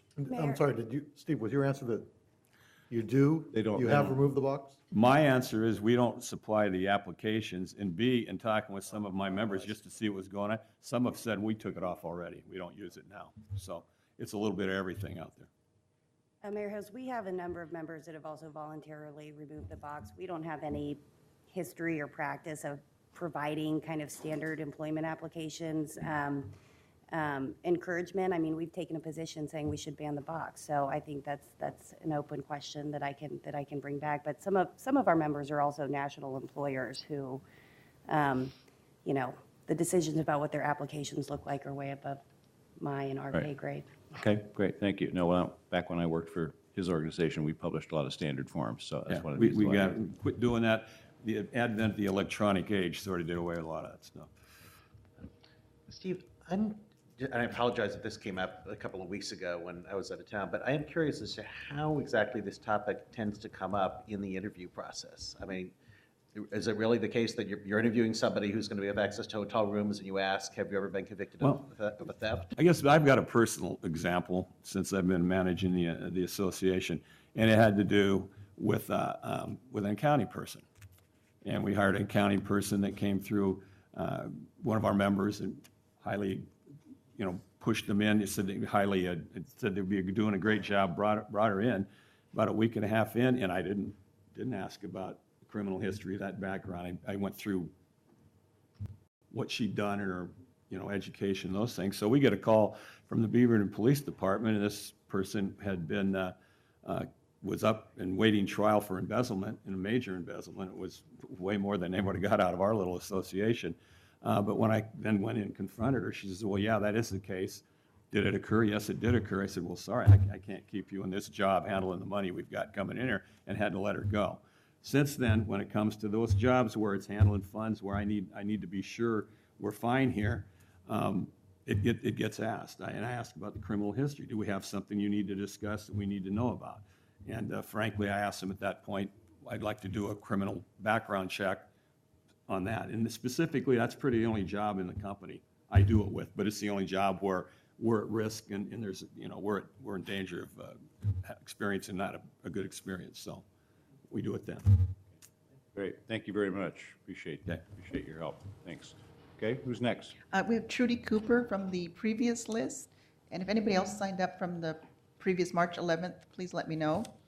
And then we're going to go with Simon Brooks and Marcia Hayes. Okay, Ms. Cooper, you're next. Hi, I'm Trudy Cooper. I live and work in the Elliott neighborhood. I want to focus on, first of all, I love it that my city has brought this forward, and I only want to focus on the is it 2310050. As a organization development consultant, I've worked with many employers on their hiring and other practices, and the area of the rules where the required process if the decision is to retract the offer, I see some potential weaknesses there, at least in my understanding of the way that I'm reading it. So first, I'm wondering about the turnaround time for the employer being only 2 days to evaluate the applicant's appeal of an adverse employment decision. I've worked for many HR departments, and I've never seen anybody, rarely do I see them do a turnaround of 2 days on having received a complaint. So I don't see in the text what the rationale is for that, and I don't see what the penalty is if they don't bring about that turnaround time. And since the analysis contains about a half dozen considerations that are presented by the applicant in the event of a request for a reconsideration, I think is the terminology, it seems like a longer time might be more practical. And then second, the notification instructions from the employer to the applicant in the case of an adverse decision seem to lack specificity, that it seems that it is a disadvantage to the applicant to not have the specific information. I don't see any indication that the employer is required to communicate to the applicant the nature of the additional information that is going to be needed when they, whatever the process is for the reconsideration of the factors. And while the list of factors seem to be sound, I don't see where the employer is required to include that on the list of instructions to show, in other words, the nature, time, nature analysis. And there's a list of, I think, 8 things that they may bring to that reconsideration, whether that's written or a meeting, I don't know. But 5 of those 8 things are pretty substantive, and it seems that they should be indicated. And then third, the decision seems to be left entirely up to the employer, and I think this has been discussed, that it's procedural. The employer can still simply say, uphold their decision to retract the offer. And maybe, I'm not understanding the scope or appreciating that the scope is only to delay and have that conversation before pulling the criminal record. But it seems that there ought to be some way to demonstrate more than just that you went through the motions of the nature, time, nature, as opposed to there being any hearing or consideration during a complaint process where the quality of that analysis could be questioned or could be reconsidered. Thank you. Yeah, thank you. Appreciate it. Thank you. Welcome. You're next. Hi, I'm Judy Cirillo. I'm a member of the Partnership for Safety and Justice, and I'm just very concerned about the number of people we have in prison. I read the new Jim Crow. I hope other people have read it. It really explains what we're doing to people, and especially people of color, locking them up. And many times they're young children, really, who don't make good decisions and end up in jail for something that's relatively minor or end up in some kind of prison. So I just want to talk, I don't have a lot of facts and figures. I talk from the heart because I feel it's such an emotional issue to think of your child possibly being locked up. I mean, I thank God that I am a white person. I think if I were raising a black son nowadays, I would be very, very concerned. What else did I want to say? You have to think of what happens to the family also when someone is incarcerated. If a child's father is incarcerated, there's no man in the family. There's no one to be a role model for him. A man or a woman could have made a mistake, but they still need to be at home with their children. So the children, I have a good friend who's her daughter, I should say, was incarcerated, and the teenage children were left to float around, and she was supposed to take care of them. She was a woman in her 70s, and she could not really have any control over these kids, so they didn't go to school, and they got into all kinds of trouble. I don't think we've really looked at the outcomes when we just, say, okay, check the box, and you're in prison because you did something that you shouldn't have done. I have a granddaughter myself who managed to get herself into a lot of trouble. She was driving under the influence and various things like that. And luckily, there was a lawyer in the family who went to bat for her, and she didn't go to prison. And today, she's a young mother, and she's a wonderful person. So if she were black, I don't think that would have happened unless there were some unusual circumstances. And I think we really have to look at that and think about it. It's completely unfair. And I don't know if I have my, I saw a wonderful video last night, which I wanted to mention, and was done by Second Chances for Everyone, which is a group that tries to help people coming out of prison. And it really brought tears to my eyes to see this man who was like in his late 30s or early 40s. He'd been locked up for 14 years. He came out. Of course, your family hardly knows you after 14 years. He tried to get a job. Nobody would employ him. And he was just sort of at the point where he was thinking, I'm going to be back in prison. And the Second Chance for Everyone came to his rescue and managed to help him get a job. And he was so grateful. And he's been out of trouble. Even if you think of the cost of sending that person back to prison, I think they said it's like $35,000 a year to keep someone incarcerated, or he could be out earning a living and getting a life back together. So I think that's mainly it. It's an important thing to talk about. Thank you. Thank you very much. Good afternoon. Welcome. Good afternoon, Mayor Hills and Commissioners. My name is Simone Brooks. I'm the president of Brooks Staffing. I'm also a co-owner. Our company's mission is to provide employment solutions for employers and applicants that enhance and diversify the workforce. The majority of our work consists of providing temporary, temp-to-hire, and contract staff to private and public sector employers. The majority of our staff are located in the Portland metro area. The nature of our work results in exposure to companies ranging in size from small to large in numerous industries and with a variety of hiring timetables and practices. Our experience has shown us that there are companies that will use the admission of a criminal background, for example, on an application, as a means of weeding people out. We have long recognized that solely relying upon the admission of a criminal background to make an adverse hiring decision not only unnecessarily thins the labor pool, but more importantly, negatively and disproportionately impacts communities of color in terms of opportunities for employment.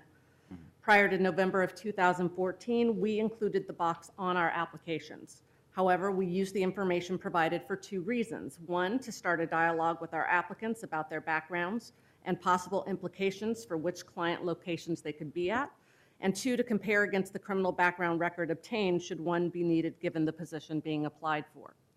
In November of 2014, we moved to an online application and removed the criminal background question. Please note that at the time of the interview, we do discuss with our applicants their criminal background, specifically convictions as opposed to arrests, and the possible implication in terms of potential placements, again, positions and clients. For example, a warehouse where food is being shipped and received is very different than if there's high-level material or very high-worth material being shipped and received. Further, the same business that ships and receives high-end merchandise may have different requirements for a receptionist versus someone that's in their warehouse.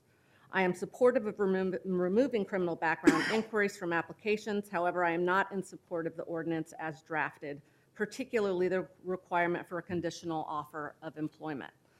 For instance, this ordinance does not take into consideration that in the temporary staffing industry, often a written conditional offer of employment is never issued. Often because the applicant has already applied with us, is no longer in our office, and may need to go on assignment the next day, we often verbally discuss employment details. While we may send an assignment confirmation, a conditional offer as defined in this ordinance does not always occur. Further, the ordinance does not take into consideration that the turnaround time for staffing agencies receiving a request to filling a position is often hours or mere days, rarely even a week. It can take a day or more for a criminal background check to be completed. If we know that an individual is interested in certain types of positions, we may run the criminal background check specifically so that we can discuss any issues and be prepared to place them on assignments that will work for them. I believe the purpose of this ordinance is to allow qualified applicants to build rapport with employers. We think that can be done at the interview process. Thank you. Questions? Thank you all very much. Actually, I did want to ask Ms. Brooks a question. So what would you have us do here? I mean, I recognize that temporary staffing is a different kind of animal, And I did ask this question of the attorneys yesterday. You know, I had a hard time imagining that somebody hiring a line cook, for example, you know, does a conditional offer. And I guess their answer was, well, if you choose not to do criminal backgrounds on anybody, then you're free to offer whoever you like as a line cook. So what would you have us do to meet the particular circumstances of your business?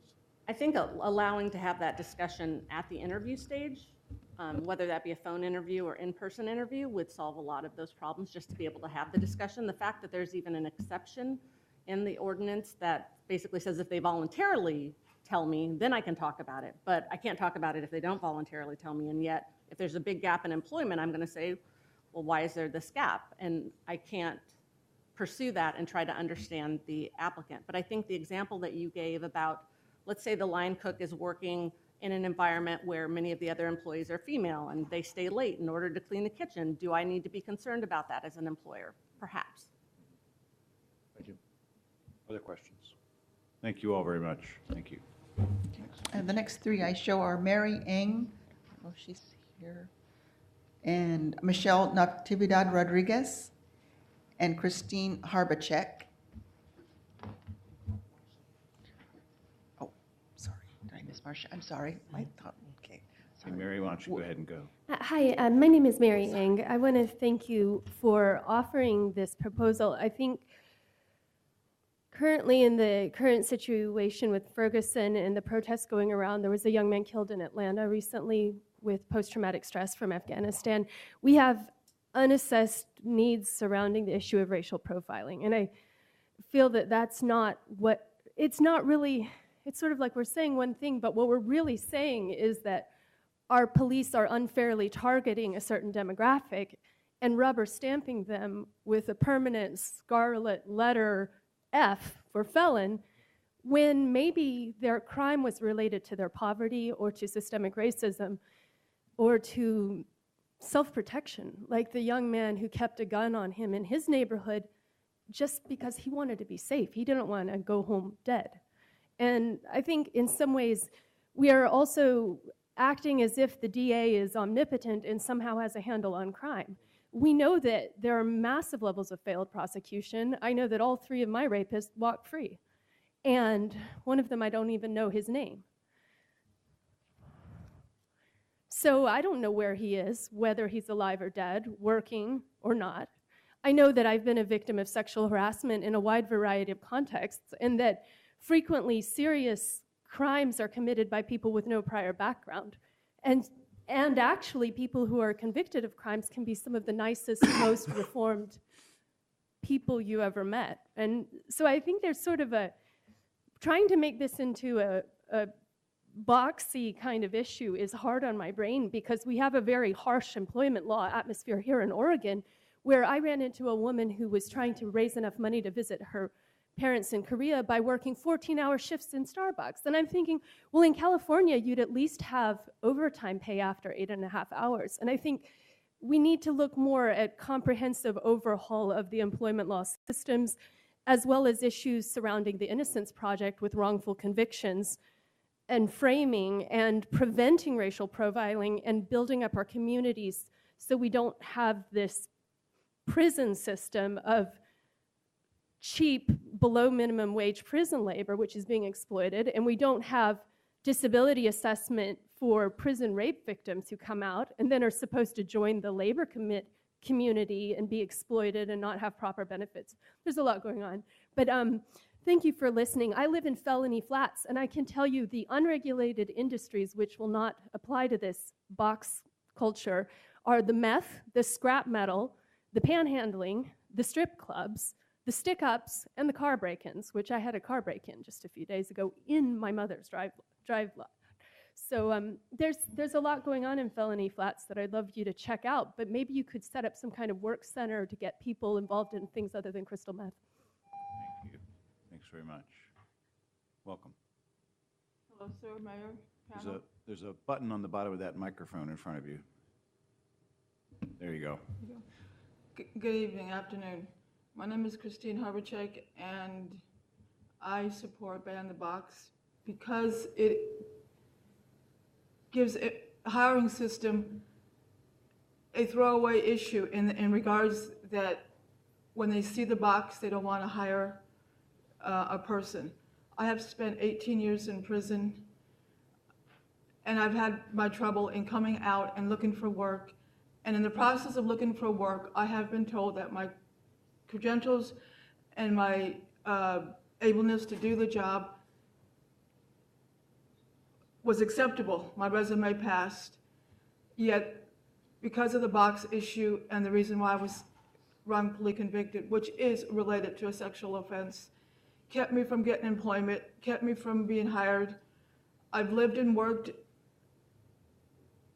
prior to this without any problem paying taxes, and as of yet coming out of a situation which has labeled me into somebody that I'm not, which is a stigma, that puts me in a category of situations non-related to me, but legally related to me, which now I have to apply by, which is I'm no longer on paper. I have since been employed by Sportsman's Warehouse, and I will be there July, going into my 3rd year.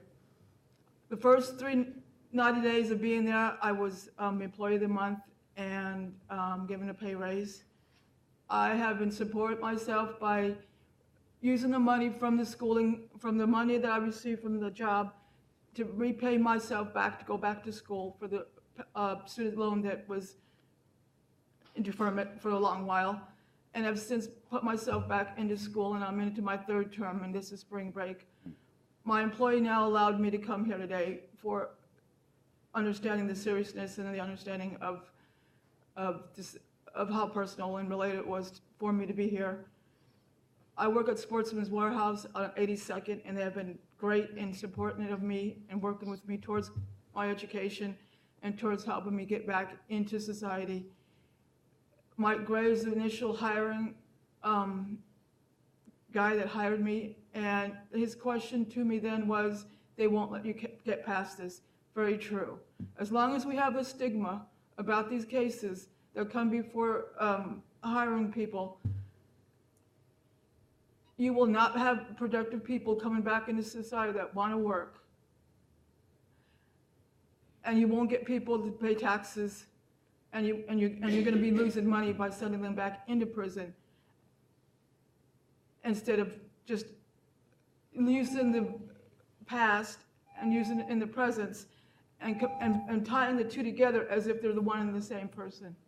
And they may not even be that person at all to begin with, but the law assessed them, judgment, preconceived them into somebody, and sent them away. And the time frame that was spent in prison does not only take away from the individual of who they are or not, but also the time frame is lacking as far as educational inside prison and how to come out of prison into a world that is foreign.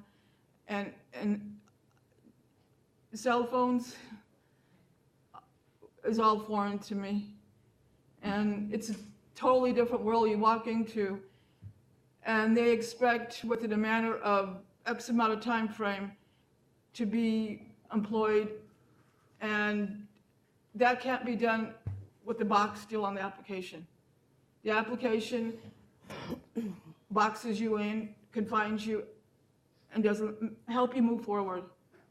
It deters the whole effect of what I'm sure you guys aren't here today to have, is people going back into prison, and you guys having tax money going into an area that it is $35, $40 a year, you know, to keep one inside. That money could be better off in us coming out, paying taxes, and supporting back the city.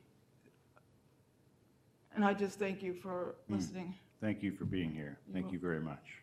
You're welcome. Any questions? Good luck to you. Yeah, thank you. Thank you. Hi, my name is Marcia Hayes. I am a current job seeker. Really sorry that I missed the initial hearings. What I have here is my background check from a potential employer that I interviewed with last week, I believe. They send it to me, and 14 days later, they send it to the employer. Now, I may or may not get this job based on this. It also doesn't help that one charge that I have, or one conviction that I have, it's listed multiple times, and so it looks like I committed this crime multiple times when it was actually only one time.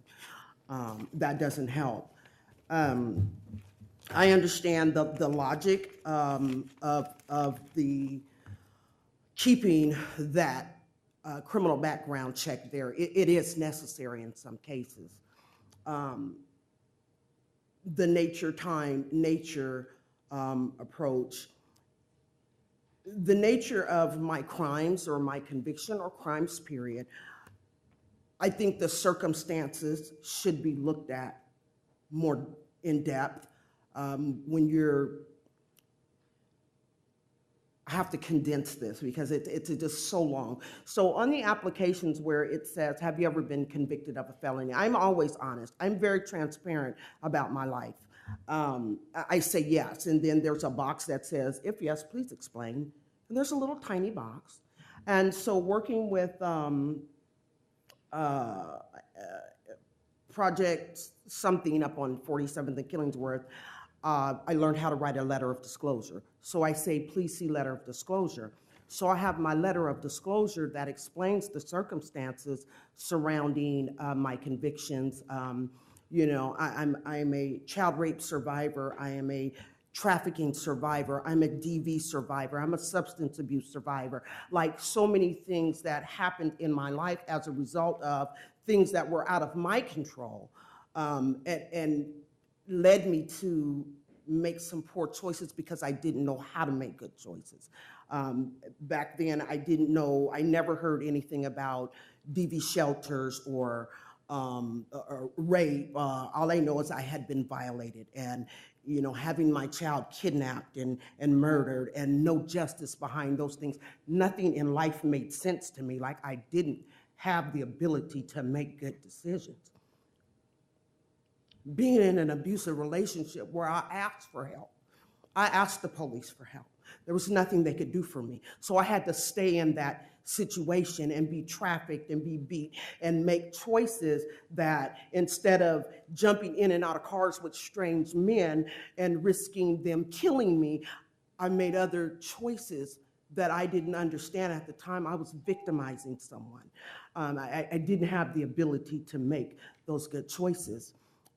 Moving forward, at some point in my life, of course, you know, the drugs and all that stuff came along with all that, and, you know, looking for love in all the wrong places and things like that. When this person was removed out of my life because of something he had finally got caught for after many, many years of enduring that abuse, then I began to understand that the negative effects of my life were a direct result of the negative choices I made. Like, I'm not making excuses, but I've come up with a theory as to why I was making those choices. And so I wanted some positive events to occur in my life, and so I started making some more positive choices. I'm a certified domestic and sexual abuse advocate. I'm a certified Christian counselor through Good Samaritan Ministries. I went back to school and got a bachelor's in social work. I went back to school and got a master's of science in management and organizational leadership with a nonprofit management emphasis, because as this lady stated down here, there needs to be more education within the prison system to rehabilitate as opposed to retribution. My thesis is shifting the burden, and that's what we do. We throw people in prison. They do have to pay for the mistakes that they made. However, while they're in prison, what are we doing for them while they're in prison? And then what are we doing for them when they get out? So that's this whole thesis is about this thing here. And I made a lot of mistakes. But as a result of, have you ever been convicted? Yes, I have. If yes, please explain. Now, I don't know how many of these attachments that I sent in, I don't know how many of them were read and said, what, these charges? Oh my God, okay, dump. I have gotten some interviews. I have been on a lot of interviews. At this point, I've been looking for work since August. I can't get work. I've had 2 and 3 and 5 interviews for one organization. I lack experience. I lack the experience that other people have. I have the credentials, I'm qualified, but I lack the experience, and I lack that experience because I can't get in anywhere. I can't get in anywhere. I'm at risk right now being homeless because I can't get in anywhere. I can't even display these in my home because they mean nothing to me anymore. I worked hard. I worked really, really hard to, it's like I didn't have help. I didn't have any help. I made a choice to seek professional help for the trauma that was imposed on me by myself and by other people. I had to go do that for myself. I made a choice to go to school and persevere through 5.5 years. This is determination, perseverance. I needed to do this for me. Now I need to go to work in my community and help other people that are going through or stuck in where I once was. And then I need to be able to go to work and do like you guys do, pay my taxes. I want to pay taxes. You know why? Because I want to pay for the taxes. I don't know if it's tax money that goes for shelters or domestic violence shelters or any kind of resources that are going to help somebody's mental health or medical. I don't mind because it has worked for me. It has helped me. I want to go to work. I want to be a productive member of society. But because of some mistakes that I made, and it was 30-something years ago. And people say, leave your past in your past and move forward. I think I've moved forward, but every time I turn around, somebody is bringing it back to me. I'm not proud of this. I don't even like looking at it because it brings up issues for me. When people reject me for employment, they have no idea the circumstances that led to this.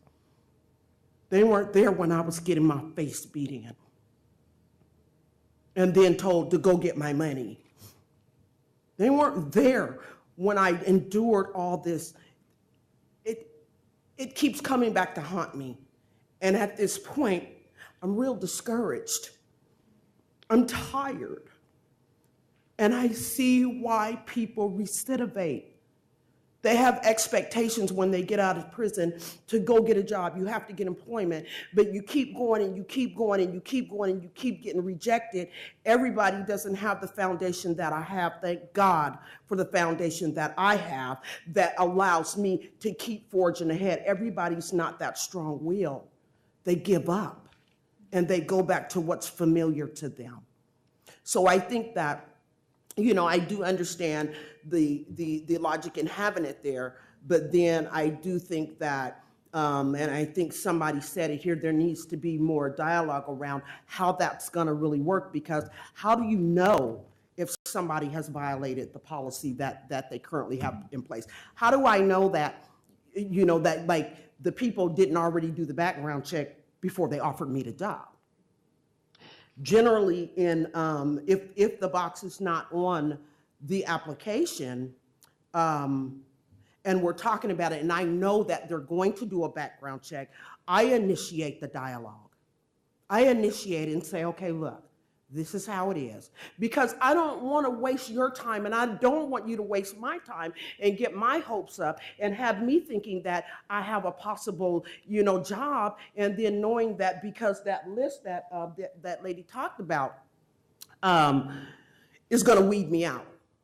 At one time, Oregon did have this long list. There was this permanent disqualifiers, there's the 10-year disqualifiers, and there's the 5-year disqualifiers.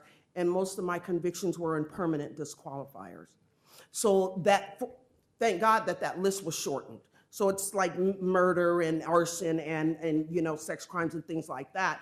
I was offered a job that I actually didn't apply for. I got a call And I had to go through the DHS way test, what they call the way test now, where I presented everything that I've done. And I had a stack of letters of character references from people who knew that I had made some significant changes in my life. And I think that those are the type of things, because I heard somebody say, I think just word of mouth from me saying, oh, well, yeah, I've done this, that, and the other, where's your proof?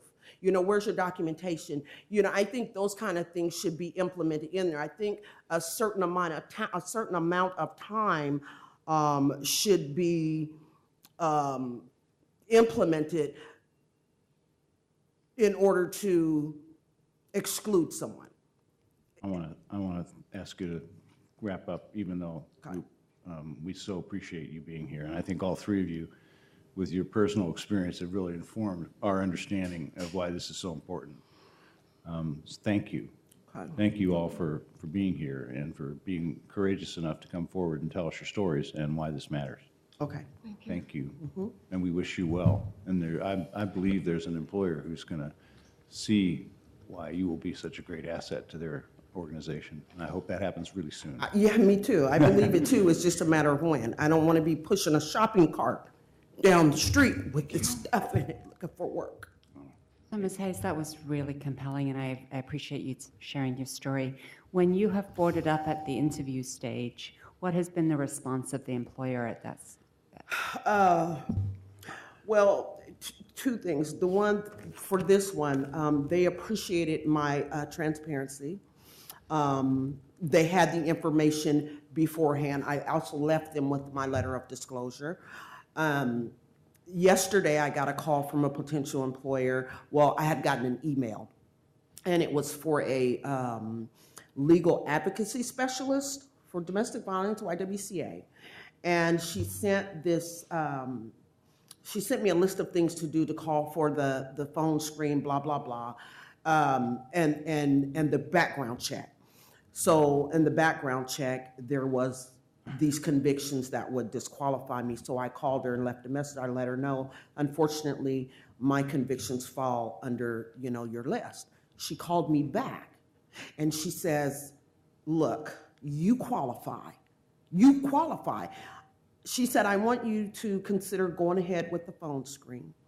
And she called me back yesterday and said that she had new information, and because I would be working, well, the person in that position would be working with prosecutors, that they had such strict guidelines that prohibit me from having that job, and so they couldn't offer me the job.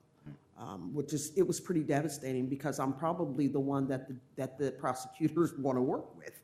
Right. You know what I'm saying? So, you know, that whole thing, it's kind of, it's a give and take. It's complex, and then it's like, I think it should just be on an individual basis. And I heard somebody say, you know, like using your best judgment, but two, not having me sit with a group of people doing an interview that is not making the final decision, and then you guys go back and tell the actual hiring manager or the actual person who has the say so, you guys going and telling them my story instead of allowing me to speak with the individual who's going to make the final decision, because I can share my story better than you can. I can express my, you know, I'm like, Well, I'm glad that the YWCA, that was a step forward, and then they hit a roadblock, but that employer was willing. I know that Janus Youth and some others actually prefer having people with a criminal history, because you're then able to relate to the youth that they serve. You've been in their situation. So it goes back to experience. Like, I've had several interviews with the Healing Root Center, which I volunteered for after completing my my training, my certification, volunteered there, and every time that there's a position open and it comes down to me and someone else, you know, this other person has more experience, and I'm not getting experience because I'm not getting in the door. Well, maybe they need to start considering your life experience, which is certainly That's compelling. what I asked them, and So keep going. I actually had a job with Volunteers of America Home Free Program. And I didn't actually have the job. I interviewed, and I interviewed really well. And at the end of the interview, one of the ladies like, let me see her resume. And she looked at my resume and says, well, this is a high-level position and they require that you have 2 years. And I said, well, my life experience doesn't count? They said, no, we'll have to talk to HR. We might have to repost this position. They send me an email later and say, you know, you interviewed well, your skills, qualifications, all that was spot on, but as we stated, this is a high-level position, and they require that you have 2 years' experience, and for that reason, we cannot offer you the job. Well, keep going, because I know that at some point you're going to be a tremendous asset to some company, and I hope you'll come back and tell us about that. I will. Thank you. Thank you. Thank you so much. Ban the box. Thank you. All right, do we have some others still testifying? Yes, the last two I show are Michelle Natividad Rodriguez and Patty Katz. Come on up.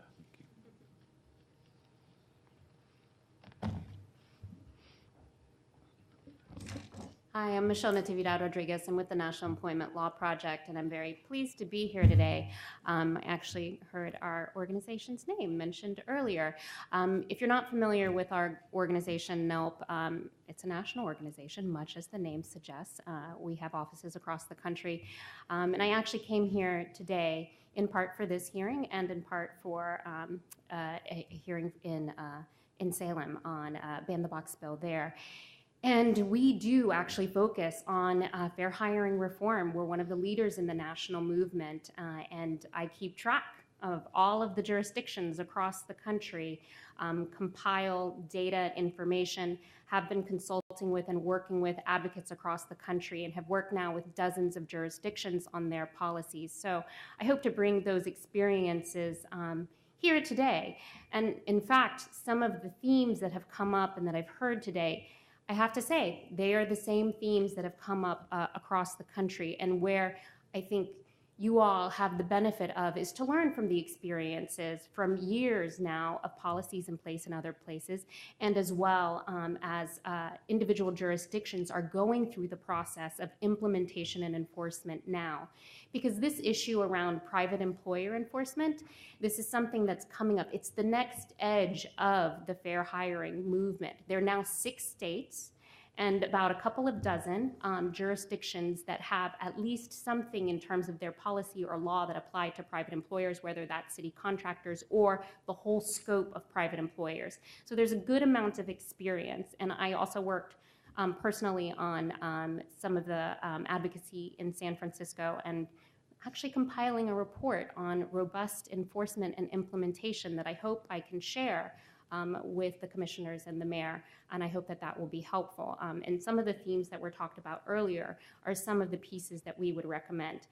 I want to focus in on, there's so many things I could focus in on, but I want to focus in on specifically on this provision around voluntary disclosure that has come up, because I think it has the tendency to be very appealing. So the voluntary disclosure provision basically says that if you have a voluntary disclosure during the process, then basically it circumvents the law. You can go ahead and talk about the conviction history, and you don't have to wait until the conditional offer stage. That may make a lot of sense at first blush. In fact, that's very problematic. It actually sidesteps the entire law, and part of it has been hinted at from what you heard earlier. Individuals are taught to self-disclose. So you're basically looking at a population that is being told they self-disclose. And if we're talking about a budget of $500,000 in terms of outreach and education, that would be just the tip of the iceberg in terms of trying to shift the entire culture of how that operates. So I would recommend not having that particular component. I haven't been able to touch upon the other components of enforcement, so I will make sure to put together some documentation for you and different principles that I hope will be helpful. Your counsel will be very helpful, along with others that we've heard from today as we refine this, so thank you very much. I'd particularly like to hear your advice on, which parts of our ordinance are better than, build on the other ordinances, and which parts you would recommend getting rid of. I'm also interested to know what's happening with the bill at the state. What's happening at the state level? It's having a hearing. Yeah, we had a hearing today, and we will see from there. It was a hearing. There wasn't a vote at this point, and so we'll see when the vote does come up. And is our ordinance modeled on theirs? How do they match, Mayor? I can't answer that question. I don't know if Judy or. I have some Tracy can, questions but- for okay.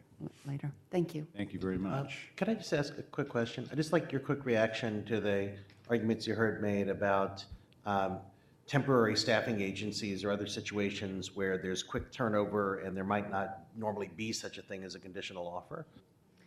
Right, so that is something that has come up both in DC and San Francisco, and it's something that the enforcement agencies are working out right now. And I can certainly share their experiences and where they've landed. They've basically faced it in the administrative rules, but you could learn from those experiences and include something potentially in your provisions. Thank you. Do you, I'm sorry, do you have something language that San Francisco or, I'm sorry, I forgot the other jurisdiction you mentioned that. There are many jurisdictions. Some of the most robust ones are DC and San Francisco. There's also With respect to temporary staffing? in terms of private employer ban the box, that's a very robust component, a fair hiring ordinance. They are working out at the administrative level how to deal with staffing agencies right now. Go ahead. Sit over here. My name is Patty Katz. I'm an Oregonian my whole life, which is a long life. I am a formerly incarcerated person. I got out of the system in 1994 and have been very fortunate, I think because of my age and my race, I've been able to get most jobs that I've applied for. My drug addiction didn't really kick in until I was 38 years old, and so I had a lot of life experience to bring to any employer that might ask. I went to work for Partnership for Safety and Justice and started having conversations with a lot of people who were coming in and out of drug and alcohol treatment, in and out of reentry services. And many of the things that I have learned is when you are in drug and alcohol treatment, they say, be sure and tell the truth right away. When you are coming out of prison, one of the things they teach you in prison is tell the truth right away. I think as a woman in long-term recovery, I want to always tell the truth. However, I think when it's, and I have worked with a temporary staffing organization, and my application was thrown in the garbage while I was watching. So I applaud the staffing agency that has removed that box. I think that if I'm able to sit in front of someone and tell them the truth about what I did in my addiction and what I do today, I have a fair chance of being employed. Today I sit on the Governor's Reentry Council because of my past, not in spite of my past. I sit on several boards that have to do with prison to housing, family. I'm on the CURE board, which we talk about, we work with families, Department of Corrections, and community corrections to help families help their loved ones be more successful when they enter prison and when they exit prison. So I think there's a lot of education that needs to be done. I just surveyed 94 people and about their employment experience with a felony conviction, and I'm compiling that into a report, and I'm happy to share that with you guys when I'm finished. But I really encourage us to let people have an opportunity to get back into the workforce, to become successful. A chance that was given to me, I would like given to everyone, and it's going to take a lot of education with HR departments, with the prisons, and the reentry people who are saying, tell the truth, tell the truth, tell the truth. And I think that often we shoot ourselves in the foot when we tell the truth too soon before we tell about our experience, our education, our resumes, our gifts, our skills. Thank you. Thank you very much. Thanks. Anyone else that wants to speak? So can we bring our staff back up for questions and guidance from council and talk I guess about I next have steps? a suggestion I'd like to make. Okay. Yeah, why don't you, Judy?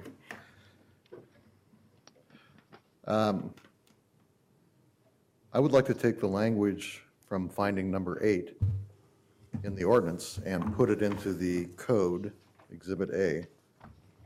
Sir, it is in the code. I looked.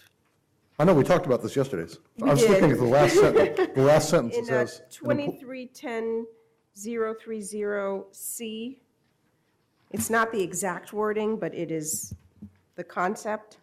An employer may rescind a conditional offer of employment or take another adverse employment action based upon a person's criminal history if an employer determines in good faith that a specific offense or conduct has a direct relationship to a person's ability to perform the duties or responsibilities of the employment.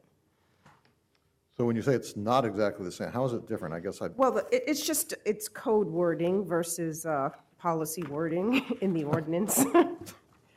Yeah, making an individualized assessment, determining in good faith. It pretty much says the same thing. In 8, it says an employer who makes an individualized assessment, that's one factor of a person's criminal history and determines in good faith. Another factor, that it has a direct relationship, yet a third factor to the person's ability to perform the duties of the particular job. Why is the word individualized assessment in finding number 8, but not in code section .30C, I guess? Is there some If legal you issue look here? at C and D together, D, the whole A, B, C, and D sort of blend into each other. And so if you look at C followed by D, it says, in making the determination of whether a person's criminal history has a direct relationship, so forth and so on, an employer must conduct an individualized assessment of the factors. I think what happened in 8, it's just really more of a policy phrase, and then we broke it out in A, B, C, and D of 23.10.030.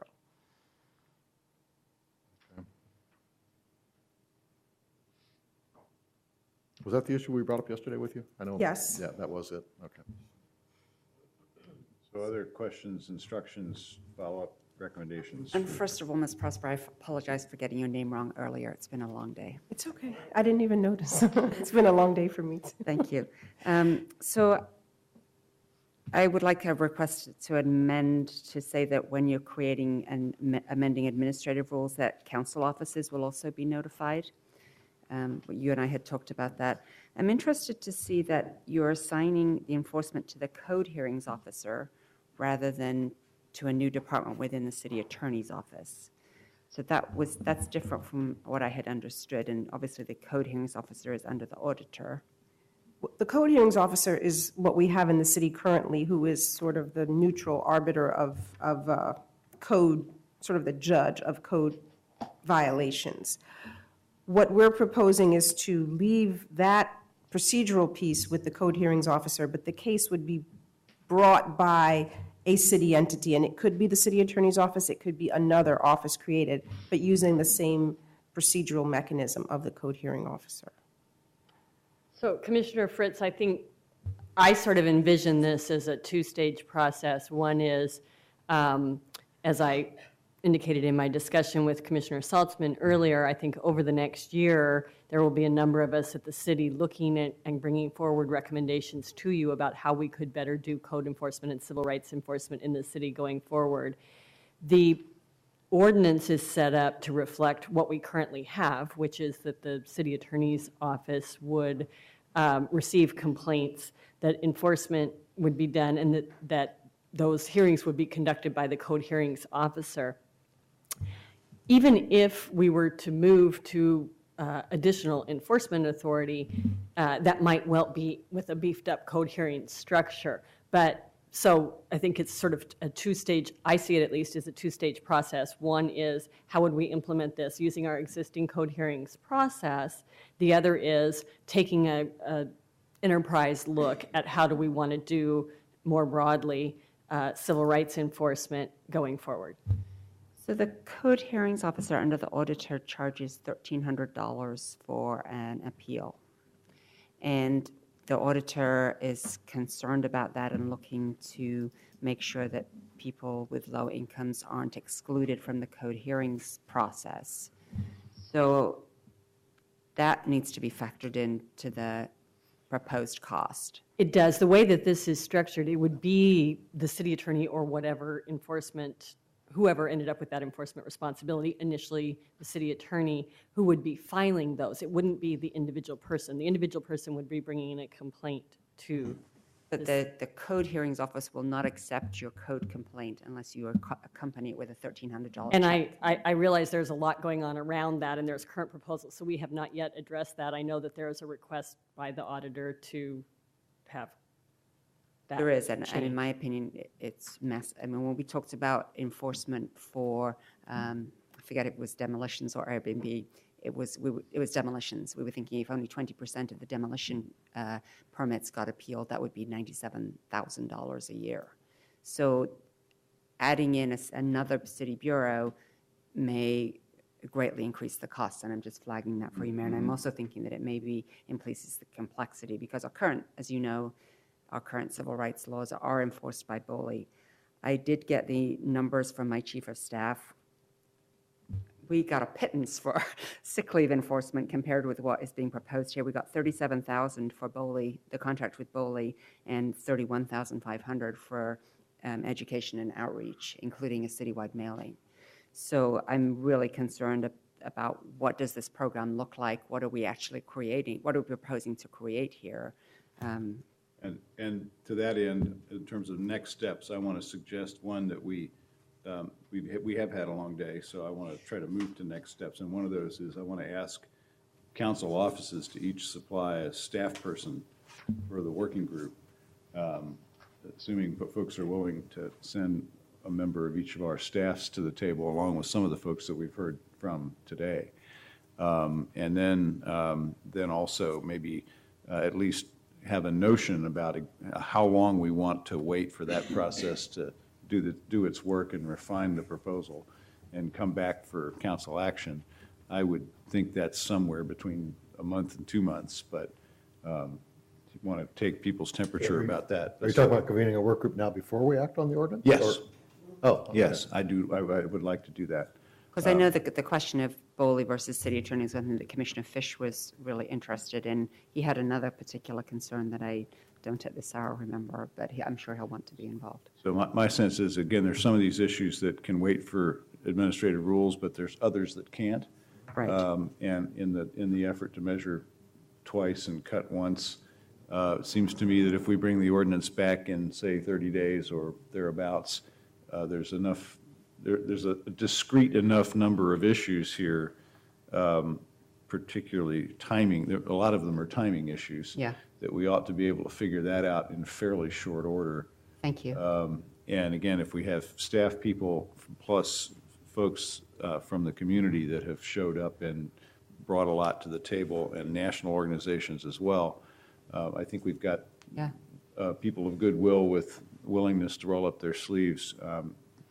Marianne is still here. Yes, and she's nodding. We'll grab her. I mean, I'd love to have. Sleeves rolled up. Thank you very much. Some of you stayed long enough that you're going to get named individually, Ms. Cooper. I'd love to have involved, as well as, of course, we've had people from the Urban League involved in this all along, and she's still here, so you're in.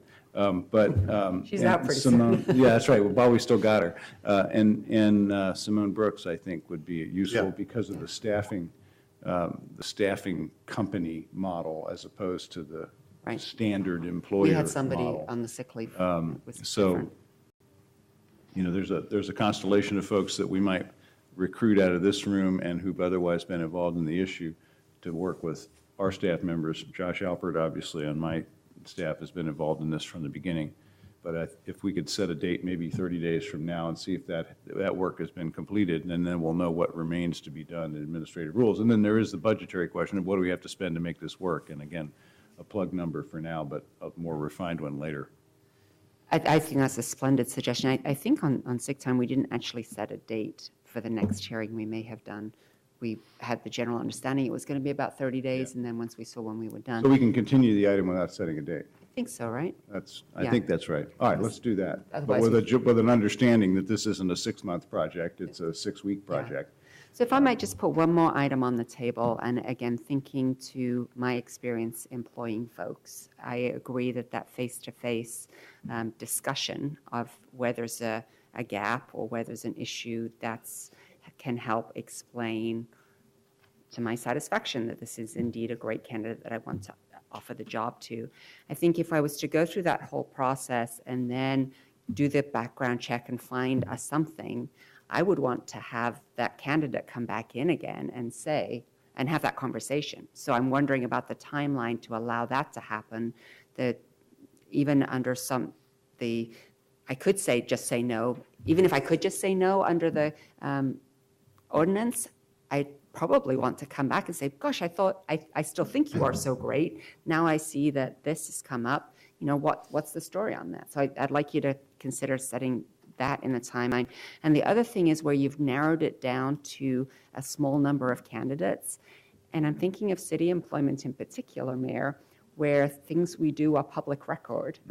It would be really embarrassing to go down the line and be ready to offer to a particular candidate, find out there's something that Willamette Week and others would splash on the front page that this new person that's being hired has, embezzled from a previous city or whatever, that we would not want to have that done in a public process, and we might actually want to have 2 or more candidates have background checks just so that when you've got to your final choice, you're pretty sure that that person is the one that you can announce with fanfare and, have the party.